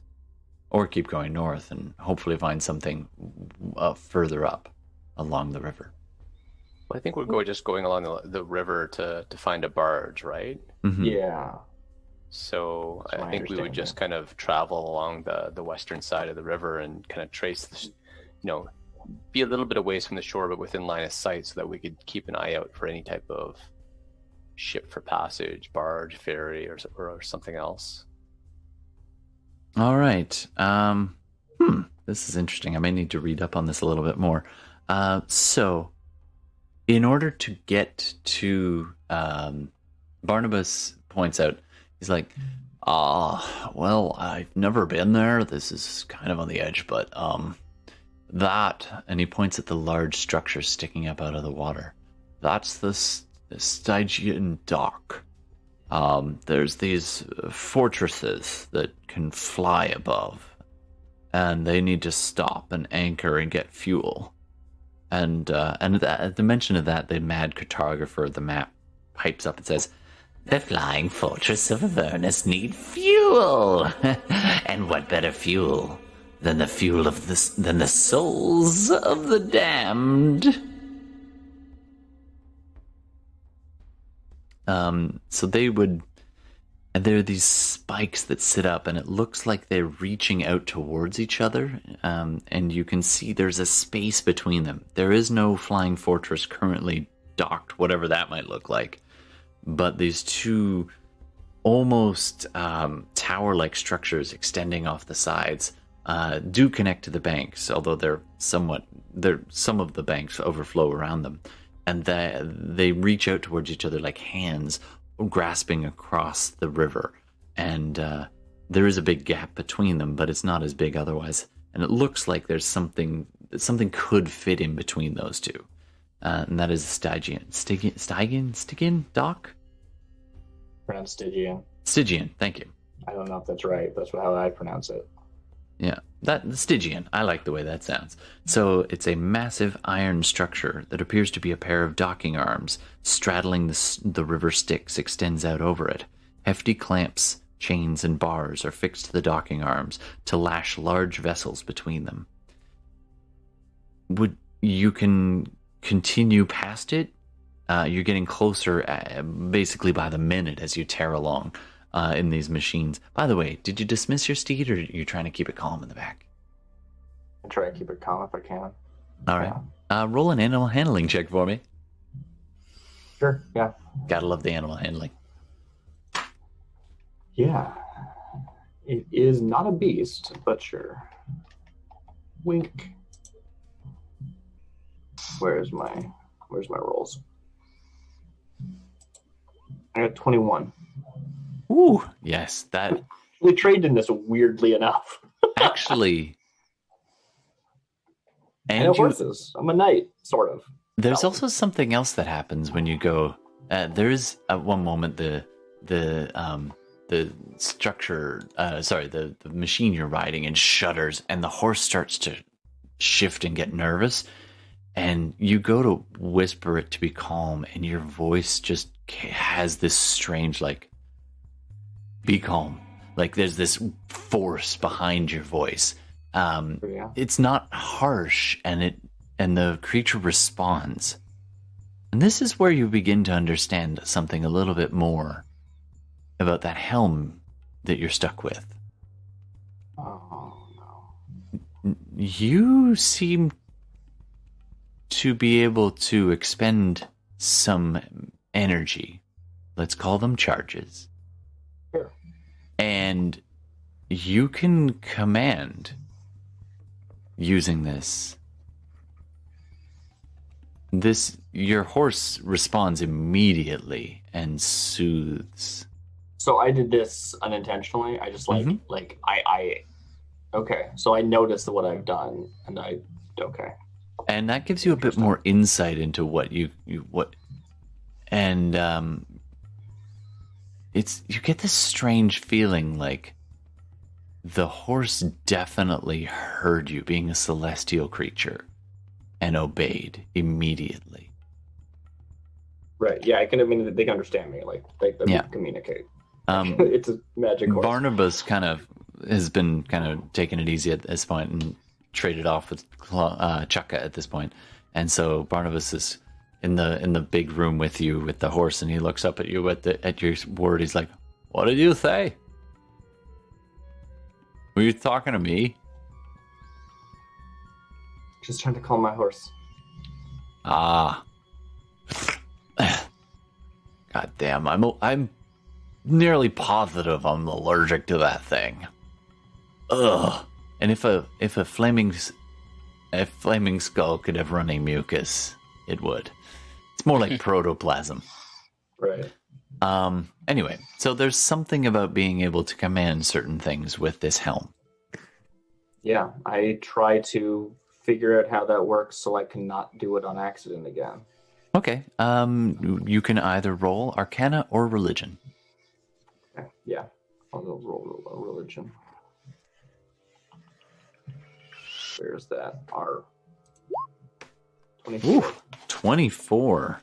You calm your mind and say some prayers, and the side of the helm that seems to be attuned to the celestial is comforting and guiding in your thoughts. And it's a little bit of like hot and cold. You're like, you have a thought and it feels nice, and then you have a thought and it's like cold. So it takes a little while, but you discover you have a helm of, it's, the name of this is the Demon and Angel Command. Right. It allows you to command certain beings, but not all beings. And they would get a saving throw to see if they can resist that command or not. Effectively, you have 3 charges. As an action, you can expend 1 charge to cast command, and with a certain DC, let's call it 6. I'm kind of merging a couple of magic items out of the book here. This only affects demons or celestials. Demons specifically, it's not fiends. Okay. Not fiends, just demons or celestials. Interesting. It's, if it resists, then it's fine and you can't do it again for 24 hours. But actually, yeah, I think that's the case. Anyway, I'll read up on it. But basically, after 24 hours, I don't want to engage regains with the the charge. mechanic because I'm morally opposed to commanding people magically. So that's fair, but cool. you are able to issue commands to both demons and Cool. I will write down that, and if I angelics. need to ask you about the mechanics, I will Sure. do so. So Sure. don't worry about it right now. Okay. Great. Anyway, as far to like what is going on, are we not seeing like any barges, or are we only seeing the Stygian dock? So you see the That Stygian seems dock, not and relevant. But maybe well, I'm here's the thing: as it reaches up and over, it almost touches at the top. There's probably a gap of about 50 to 100 feet, but it seems to be the only way across at this point. You could continue going north, or you could try We're at a to. bridge. We can't even get on top of it, right? It's like 500 feet up. Well, the weird thing is it's got these lower platforms and then all these chains, so it appears like it can lower or raise depending on whether it's going to be grasping So like something in Barnabas the is middle. telling us this kind of thing that we could Yeah. use as a bridge theoretically. Yeah. In Okay. theory, I mean, you could. Yeah. In theory, I suppose you could have them. If you can convince them to lower it, then you might be able to get across. But it'd be a hell of a ride. You said there's barges. I think that's our best bet. And like, don't let me speak for the rest of you. But that's my thought in this situation. All right. There are those who could do that, but Barnabas can't think of anyone who might have one off the top of his head. They generally stick So to I their think we're turf just heading south north and like following the sticks and keeping an eye out. Is what it All sounds right. like to me. Sure. But again, I don't want to like, bully this conversation. of here. No problem. All right. Certainly, if you have any flying, you could get across, but then you'd have to leave your vehicles behind. Right. All right, so you can continue on past the Stygian dock. Can I get whoever's driving or whoever wants to kind of be in charge of how quiet or obvious you are? Can I get someone to do a dexterity check? If you're proficient in land vehicles, you can add your proficiency. Otherwise, it's just straight dex. Who wants to helmet? Not me. And I assume we're going at the like breakneck, like 200 feet around speed, basically. Oh, yeah, if you want to be rushing. And you can even go faster. Well, I mean, the thing if is, you like, have to. if we're going at 100, I'll just stick to my horse, right? Like, Yeah, you're going to be going at pretty breakneck speeds. yeah. So It's if like I my hit- double speed is slightly more than their standard speed, so So if I handle this, I won't be able to go and wreck you out, but I assume that we just need to go across, so I can do the check. Yep, do it. Go ahead and do a check to see how stealthily and effectively you can drive your vehicle. And Chaka and Clunk will do the others. Somebody want to roll for Chaka or Clunk? That one is proficient. So that would be Not adding only a stealth, plus it's 8. just dex, yeah. It's just dex, yeah. roll a d20. Alright, guys. Clunk, clunk, clunk, clunk. All right. Well, first roll's in. So, Darcy, that was Chukka? I mean, it was going to be, but looks like Bella beat me to the punch. So. Oh, okay. Yeah. Well, I guess it was... well, let's say Bella. It was your turn to do the driving. Is that all right? All right. So, add your dex to that. That would be a +4. Okay, so that's 21. That's pretty good. You actually managed to handle it effectively and efficiently, dodging around potholes and not kicking up as much dust. Chukka, on the other hand, does not take as much care, kind of just tearing along. He does add +8 to that, though, and gets a 20. So between the two, 21 and 20, you manage to tear past what looks like one of these, what they call the Barnabas points out that it's a Styx watchtower, and where the devils keep an eye for the demons coming out of the Styx. And you can see these devils on the top of one of the watchtowers just kind of watching, and they only get a glimpse of you just at the last second because you've been staying behind a hill, and then they're like, and you can kind of see them motioning and pointing, and you can definitely see Chukka and Clunk flipping them off as they go by, but they don't seem to be giving any kind of chase. Also, you're gone so fast they'd have a hard time keeping up. So you're coming up on, you can go the long way around the river, or you can try to find a passage. The tricky bit about this this section near the river is that it kind of pinches in between two mountainous regions. So which way would you like to go? You can go around the long way around, which takes you around all the way around this river, but you wouldn't have to hope to find a way across, or you can find a way across this section. In my understanding, we were already we'd have to be doubling back if we wanted to go around the river or around the lake. The watchtower was only I don't know. about, It depends, like, the watchtower was only here, so you can kind of decide whether you want to continue direct north or around the river. Right, yeah, it would have been much faster to go straight to the tower, but yeah, I see what you're saying.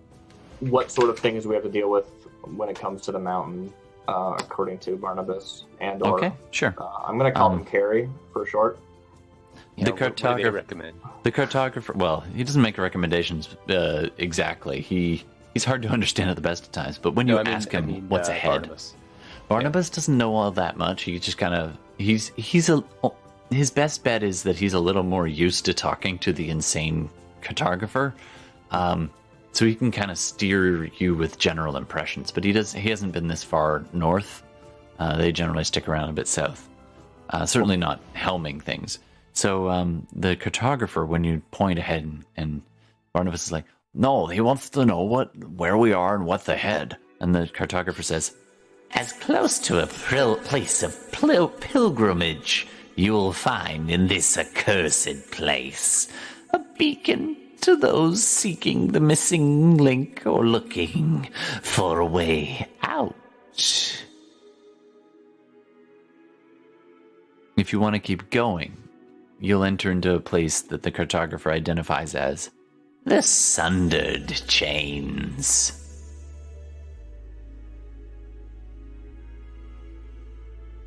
I don't have any. The mountains completely abut the Styx, or can we?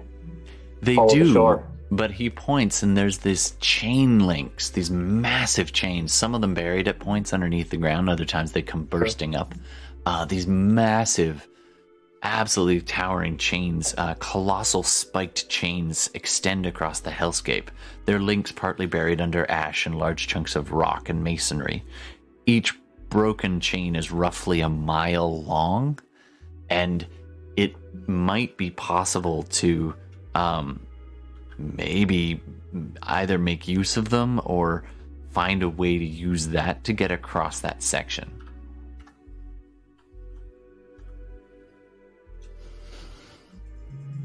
Maybe I shouldn't be looking at this map because it's influencing my opinion about what should be going on. Well, you do have a cartographer, so it's kind of fair you can interact with it. It's up to you. No, I'm just looking at it being like, those are mountains. Yeah. this section is the Sunder chains, so Sure. you can definitely look for a way to use the chains to get across this section and continue north, or you can go the long way around. Well, there's no way. So there's no way through the mountain. Like it's just like completely a blockade. No, I'm saying that if you get close enough, you might be able to creatively use these chains as a kind of improvised bridge. If you look above there's no chains. Can you get through the mountains? if there's no chains, probably not. Or, well, it depends on how far you could either jump these things or telekinetically haul them. But the river is extremely small at that point, so you would be able, like, distance-wise, it's not much to fjord at that point, but it would involve going deeper in. So I'm assuming you're going to be wanting to take a closer look then? Yeah, sure. Why not? Sure. Okay. So you keep going, and there are mountains on either side, and you end up passing these large links that come up out of the ground, and at that point, as you're making your way into these mountains, you have to slow down, and you can see now there are devils walking in packs, 2s and 3s, sometimes solos. They don't seem to be paying much attention to you yet, but you can pick them out. Your passive perception is pretty easy. It seems like chain devils are walking. In fact, it's almost entirely chain devils, but there are a few more. When you get a little bit closer into the mountains, you can see the first sundered chain that you come across. You see a chain devil performing a ritual of some kind, standing on top of this massive chain link and just howling up into the sky and screaming, and its long chains just scratching and clawing at this massive chain link, leaving little to no marks on it, just clearing dust off of it. He stands a good 30 feet in the air, and the link is at least 50 feet long before it plunges back down. It's half submerged in the grounds, almost like an arc. And you can see several other chain devils, and a few other types of devils standing nearby, as they seem to be writhing and chanting in a motion together. Can I get you to do another stealth check for me, please? I'm going to say at disadvantage. I'm going to need at least 2 of you to helm a stealth check. At disadvantage because of the roar of the motor. Whoever wants to. I guess I will, because I'm assuming still driving one. Sure. Seems reasonable. The vehicle stealth would be dex only, right? In this case, I'm actually going to make it a straight up stealth check. However, you are at disadvantage. So we're just having 2 of us roll it and just kind of using it as a mechanical thing. Yeah. More so than really worrying about the simulation. Okay. Right.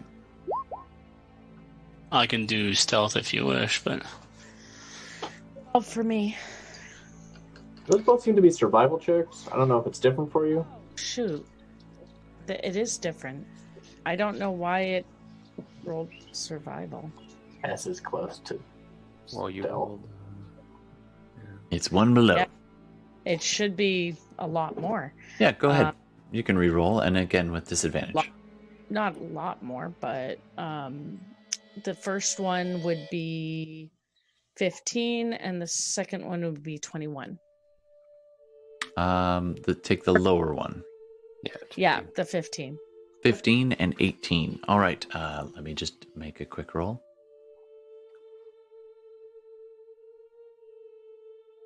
The one on top of the chain is literally like, it's this creepy dance where it's hanging at points and swinging on its own chains wrapped around this larger one. It appears to be almost worshipping these chains in a way.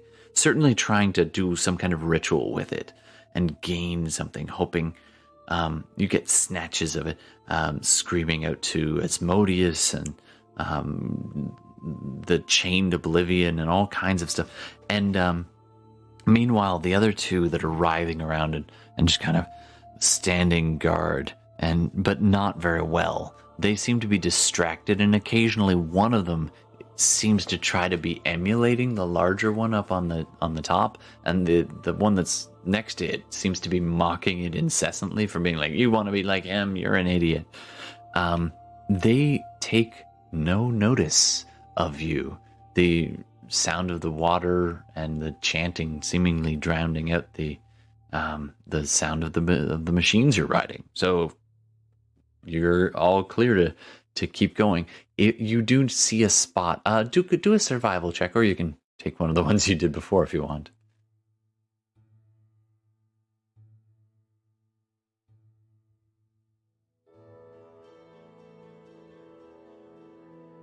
I gotta get back to it. I was trying to make it so it would roll with advantage next time, but survival? Yep. Yeah. No. Hold on. It's gonna mess everything up. 9. Not so good. Okay, so it's gonna take you quite a while to find your way across that river. In fact, Oh wait, would I get advantage on this though because of my favored terrain? it is your hellscapes are apparently your favorite terrain. So go for it. Absolutely. You hunt fiends. That's what you do. All of your training. It's interesting. You're But 13. 13. Better.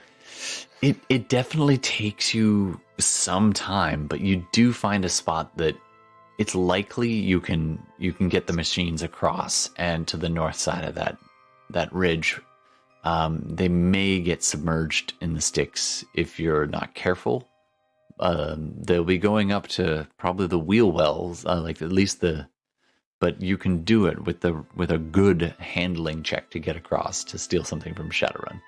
So I'm going to get you to, who wants to helm crossing the river? We'll need 2 of you to do it, either on behalf of Chunk and Clonk. Chaka and Clonk, that's what I'm saying. Or you can be driving it yourself. I mean, it seems like we have pro drivers for a reason, right? If I understand this correctly, we're going on the I guess cardinal directions aren't really relevant because it's hell.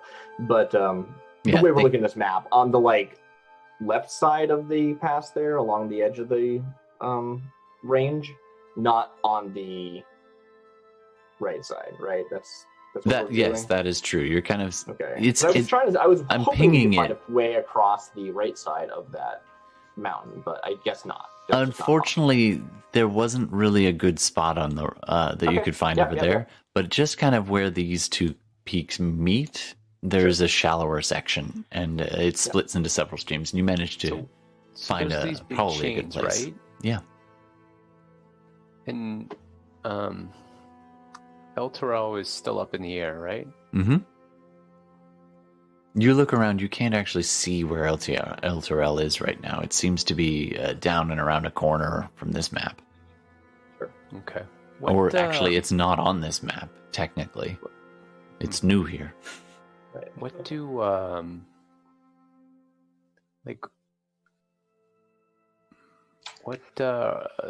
these big chains, do they look like the chains that are attached to El Turel? Do an investigation check for me. Okay. I would say yes, but in as much that they are giant chains. Any more detail than that, who knows?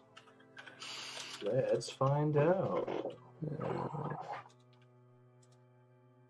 Nat 1. Never mind. 2. It is a new day. If you do have your luck if you want it. Sure, fine. I'll use 1. Only 1. Yes. Use all the spell slots and the luck. said. Hey. Whoa, Flashback to Beast inverse. Barbarian of Chains Bankum. Yeah, Ben Coom. I don't know if you saw, but Ben Coom got like kidnapped or killed. Like, yeah, that's some drama up in here. Thanks for dropping by, the Dritz. Good to see you again. So nat 2021. We'll redeem that flashpoint in just 1 sec. So nat 21, nice. Okay, so you get this interesting moment where you can tell long ago these giant chains, these are indeed almost identical to the ones that are that bind El Terrell here. These were tethered to an abducted city, and somehow that city tore free, leaving behind the broken bonds and shattered chunks of masonry left behind. You can actually piece that together as you see like parts of the stonework around here, like amongst all the rest of the actual stone, there is worked stones, and like you see part of a well, you see like part of a building kind of as though it had fallen here, and you see a broken chain link, and you piece together that a city, broken chain link. Yeah, but there are several around, not just the large one. You said this is a city that broke free with a broken chain link. So, long ago, these giant chains tethered an abducted city to Avernus. That city somehow tore free, leaving behind its broken bonds and the scattered chunks of masonry. The chains are similar to the ones that bind El Terrell. You examine the chains, and you can tell that some intense supernatural force caused one or more of these links to sunder. Although the cause of the damage is beyond you, you can't tell. You conclude that breaking the chains of El Terrell is not beyond the realm of possibility. Literally breaking them. Very cool. It would take a lot, though. I mentioned that to the others, right? That this is another city was once being brought down and broke free, and they managed to break these chains. What makes you think it broke free? These aren't just scattered. I point out all the broken chains, and you don't see maybe not, but I don't see a city down here. So there's a way to break these chains that could set El Terrell free. Can you Perhaps. tell what type of thing broke these? Was it magic? Was it like a weapon? Something of incredible power. I don't know if I think you're saying that can I do an Arcana check or? Sure, go ahead and do either Arcana or Religion. Yeah, I was wondering if I could connect those dots and make a religion to find out if like Sure. You some one of you do crazy one. angel sword might have done it, right? Wink, wink. Yeah, exactly. I was like, Yeah. but I'm going to do Arcana check. Sure. Another nat 20, 25. Nice. Oh, damn. Just throwing nat 20s around. After like crappy rolling all night. All right. 20s. That's all you need. You definitely ascertain that this doesn't look like strength broke these. Not pure strength. That would cause a bending and a stretching, as though like it doesn't seem like a giant came and pulled these apart. It looks like these were shorn in some way. And some supernatural force, whether a spell or some kind of something, cut this or shattered this, allowing it to be sundered. And once the chains were broken, it seems that after the clean cut, you can see it was stretched a little, as though it was pulled after until it's kind of extended to a, like if I had a chain link and then I cut it, it wouldn't immediately come loose unless you either pulled with enough force to bend it to get it free or wiggled out the chain above. But it is possible to cut them. Okay, I share that with the rest. That maybe this sword. Seems like we're on the right track. Yeah. Maybe we'll be able to save all those people after all.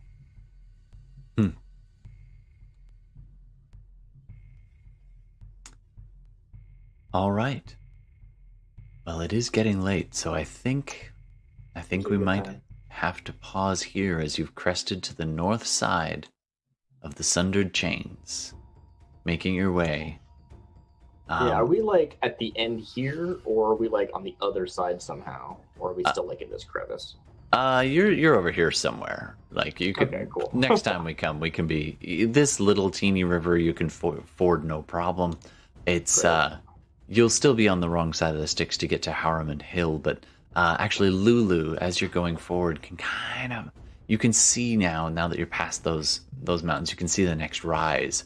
And this one, as you go further up on to the label that is Harriman's Hill, it extends higher and higher and higher on the far side.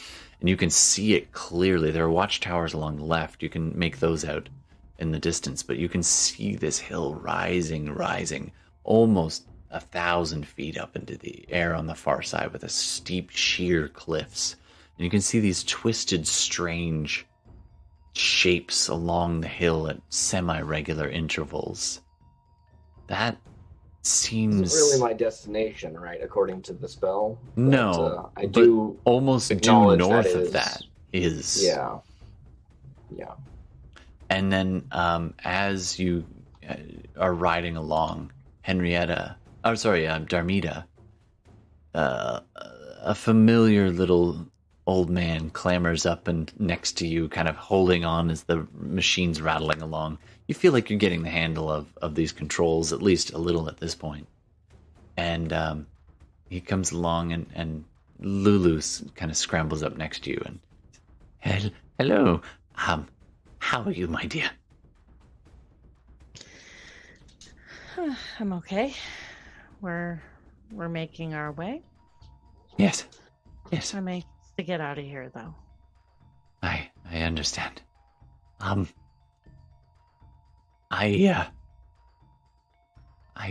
saw this place. I know that place.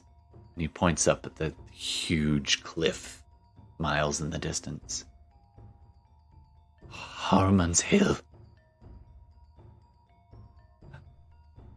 I feel that it may be important. I wish I could remember more. Oh, sorry, I almost forgot. As you were crossing the sticks, you fjorded no problem with those rolls. The driving to get across with Chaka and Clunk. But they do point out, and Barnabas too points out, just whatever you do, you don't want to touch that water and certainly not drink it. It will fog your mind. Could even make you insane. Oh, sorry. No offense taken. So, Lulu, do we need to get up there, on top of there? Hey, Because if we do, we're going to have to cross before we get to where we were originally going.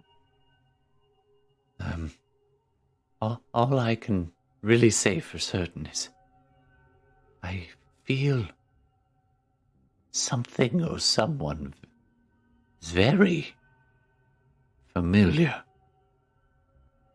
I think it might have some of the answers that we seek. That you seek?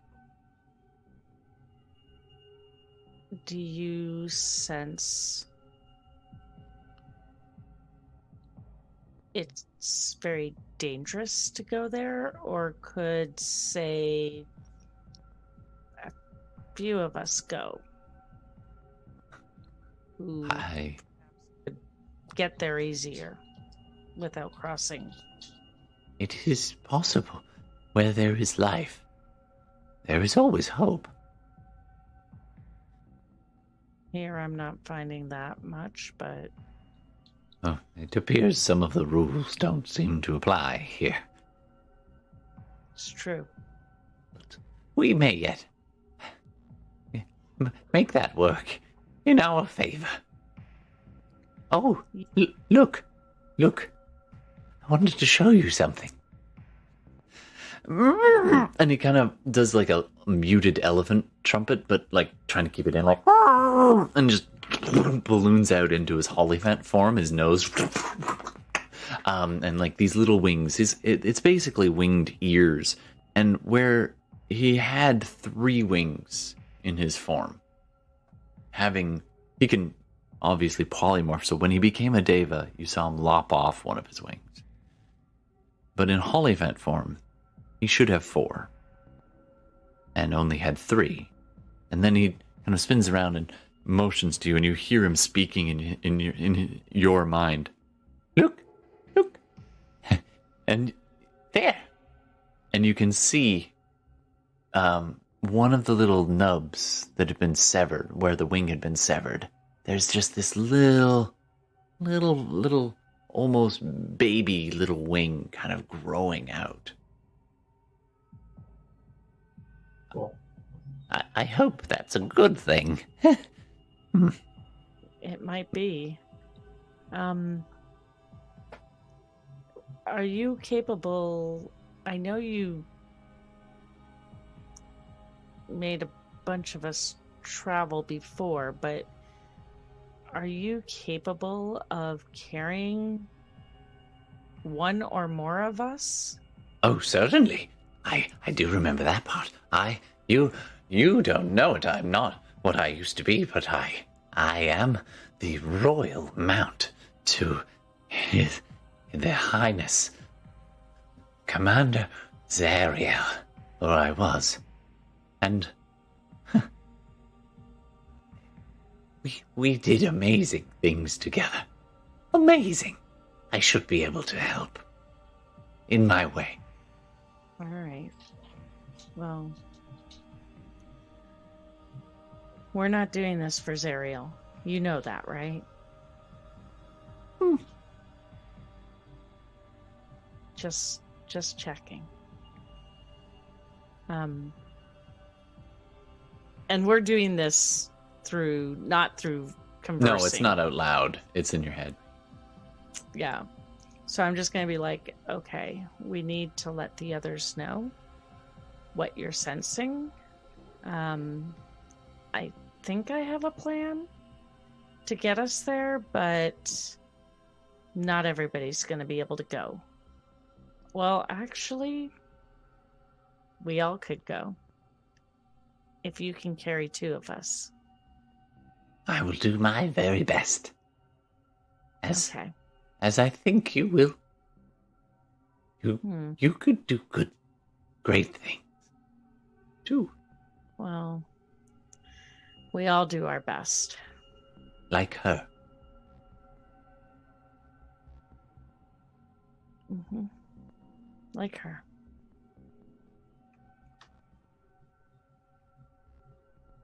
As the dust kicks up behind you and the machines rattle on, you approach, winding your way along, dodging watchtowers, the looming high Harriman's Hill, that's hard to say, looming on the far side as you get closer and closer.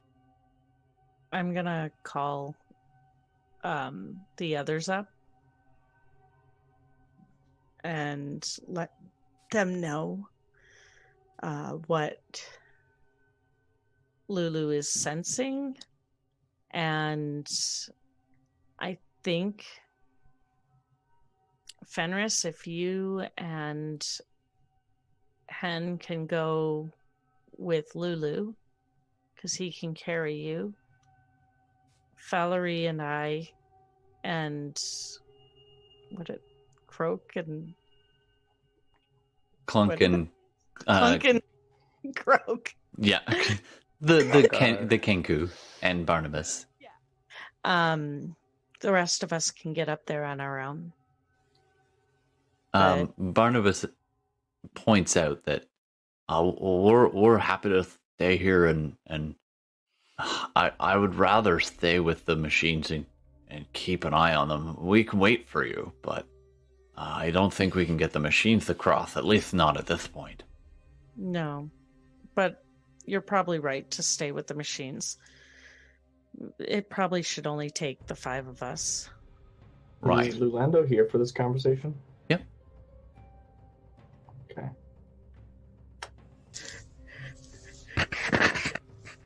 All right.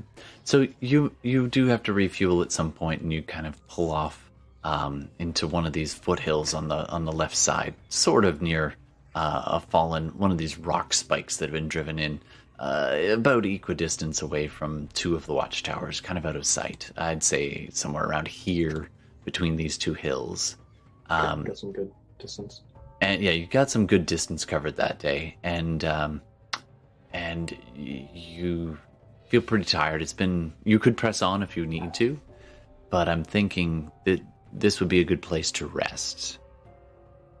And the next day you could attempt to either continue on your way or perhaps scale the heights of Harriman's Hill. But we will leave that for another time.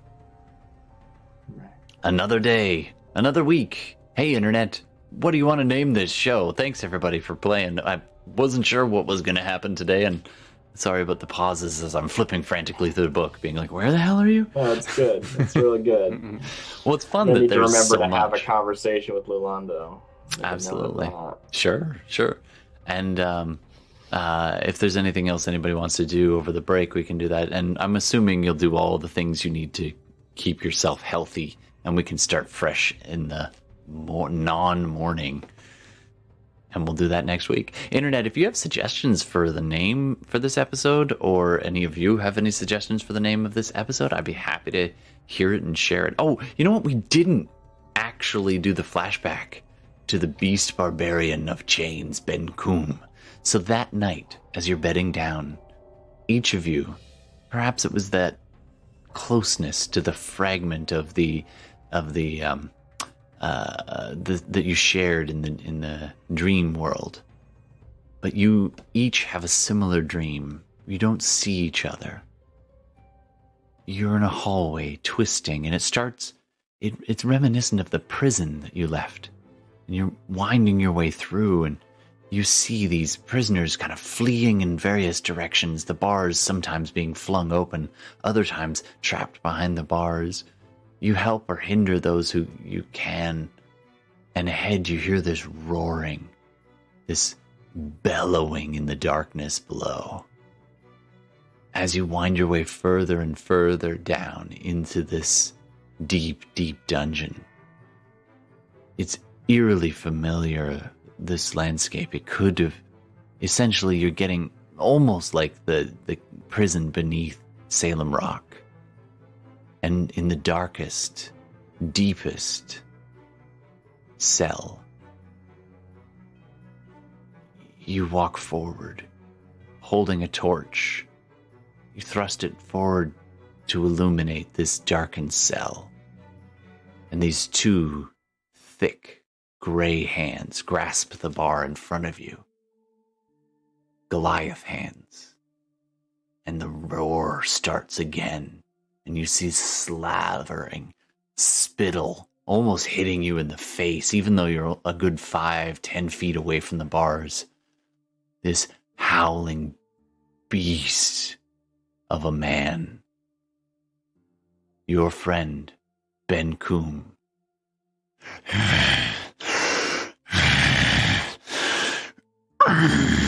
And you can see the bars just shudder and begin to bend. And you wake up in a sweat. And that's where we're going to end tonight. Okay. Thanks very much for watching, everybody. We do need that name. And thanks, The Dritz. That was your redeemed plot point. Thanks. Can't forget Ben Coom. But, yeah, loving the Ben Coom. And sorry that Trent can't join us more frequently. I guess if maybe we change the night, maybe we'll talk. That could be good. Who knows? Maybe he's dead. Maybe he's dead in a ditch. Not Trent. I mean Ben Coombe. We wish Trent all the best. And we wish you all the best, and it's good to see you guys, and thanks very much for playing. Yeah, no, that's good. All right, any name suggestions? In search for a boat. Across the lazy river. Search for a boat is really good. That shouldn't be such a good name, but it's excellent. Said. Bankum is dead. Vidris. Said. Shit. Yeah, well, he might not be dead. He's definitely missing in hell. He was captured while the rest of the party, he kind of bought you guys time to escape, and you teleported out. So I forget which episode that was, but you're welcome to run back into the backlog and check that out. Yeah, and the mechanic is Trent, of course, scheduling the big bad of Dungeons and Dragons. Couldn't make the night, but we retired his character in style, and he jumped in last second. Actually, it was really cool. So if you want to check the backlog, that was a lot of fun, and we miss you, Trent. And you're welcome at this table anytime that it works. And thanks for following up. So I think we'll in search of a boat or something. In search of a boat. Anyway, all right, everybody. We'll see you a week from now, and watch the Instas and the Twitter just in case. Take care of yourselves, all right? Wear a mask, keep distance, stay home if you can, play some Dungeons and Dragons or any games that you can. Find your joy and share it, because, hey man, why the hell not? Take care of yourselves and take care of each other. We'll see you soon. Have a good night. Night, everybody. And now I have to find... There we go.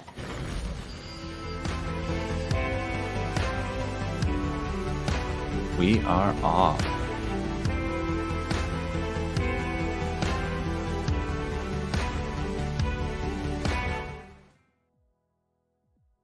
You've been listening to SideQuest Live. Thanks so much for tuning in. We try to record all of our games as much as possible, whether that's Dungeons & Dragons or Shadowrun or another tabletop role-playing game.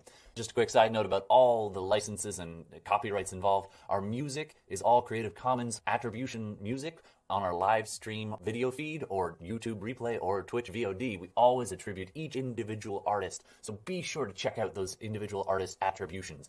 Lots of love to so many people who make their work available so that we can do what we do. So thank you. It influences our game. It makes it immeasurably better. So much appreciation for them. Let's not forget the makers of the games. Dungeons & Dragons is copywritten by Wizards of the Coast. They own it. They make it available to all of us to play, and it's wonderful. We are in no way affiliated with them, and nor do they endorse this podcast, but we are very appreciative. The other game we often play is Shadowrun, which is Catalyst Games, and again, we are not affiliated with them, and they do not endorse us, but we really appreciate their game, and we hope you appreciate our game. Thanks so much for tuning in. Don't forget to check us out on Instagram and Twitch and YouTube, and watch for those live games once we're streaming them out. And of course, we do accept suggestions for names, so please hit us up on Instagram and name our stuff. All right, thanks so much. I'm Todd, and this has been SideQuest Live. We'll see you again soon.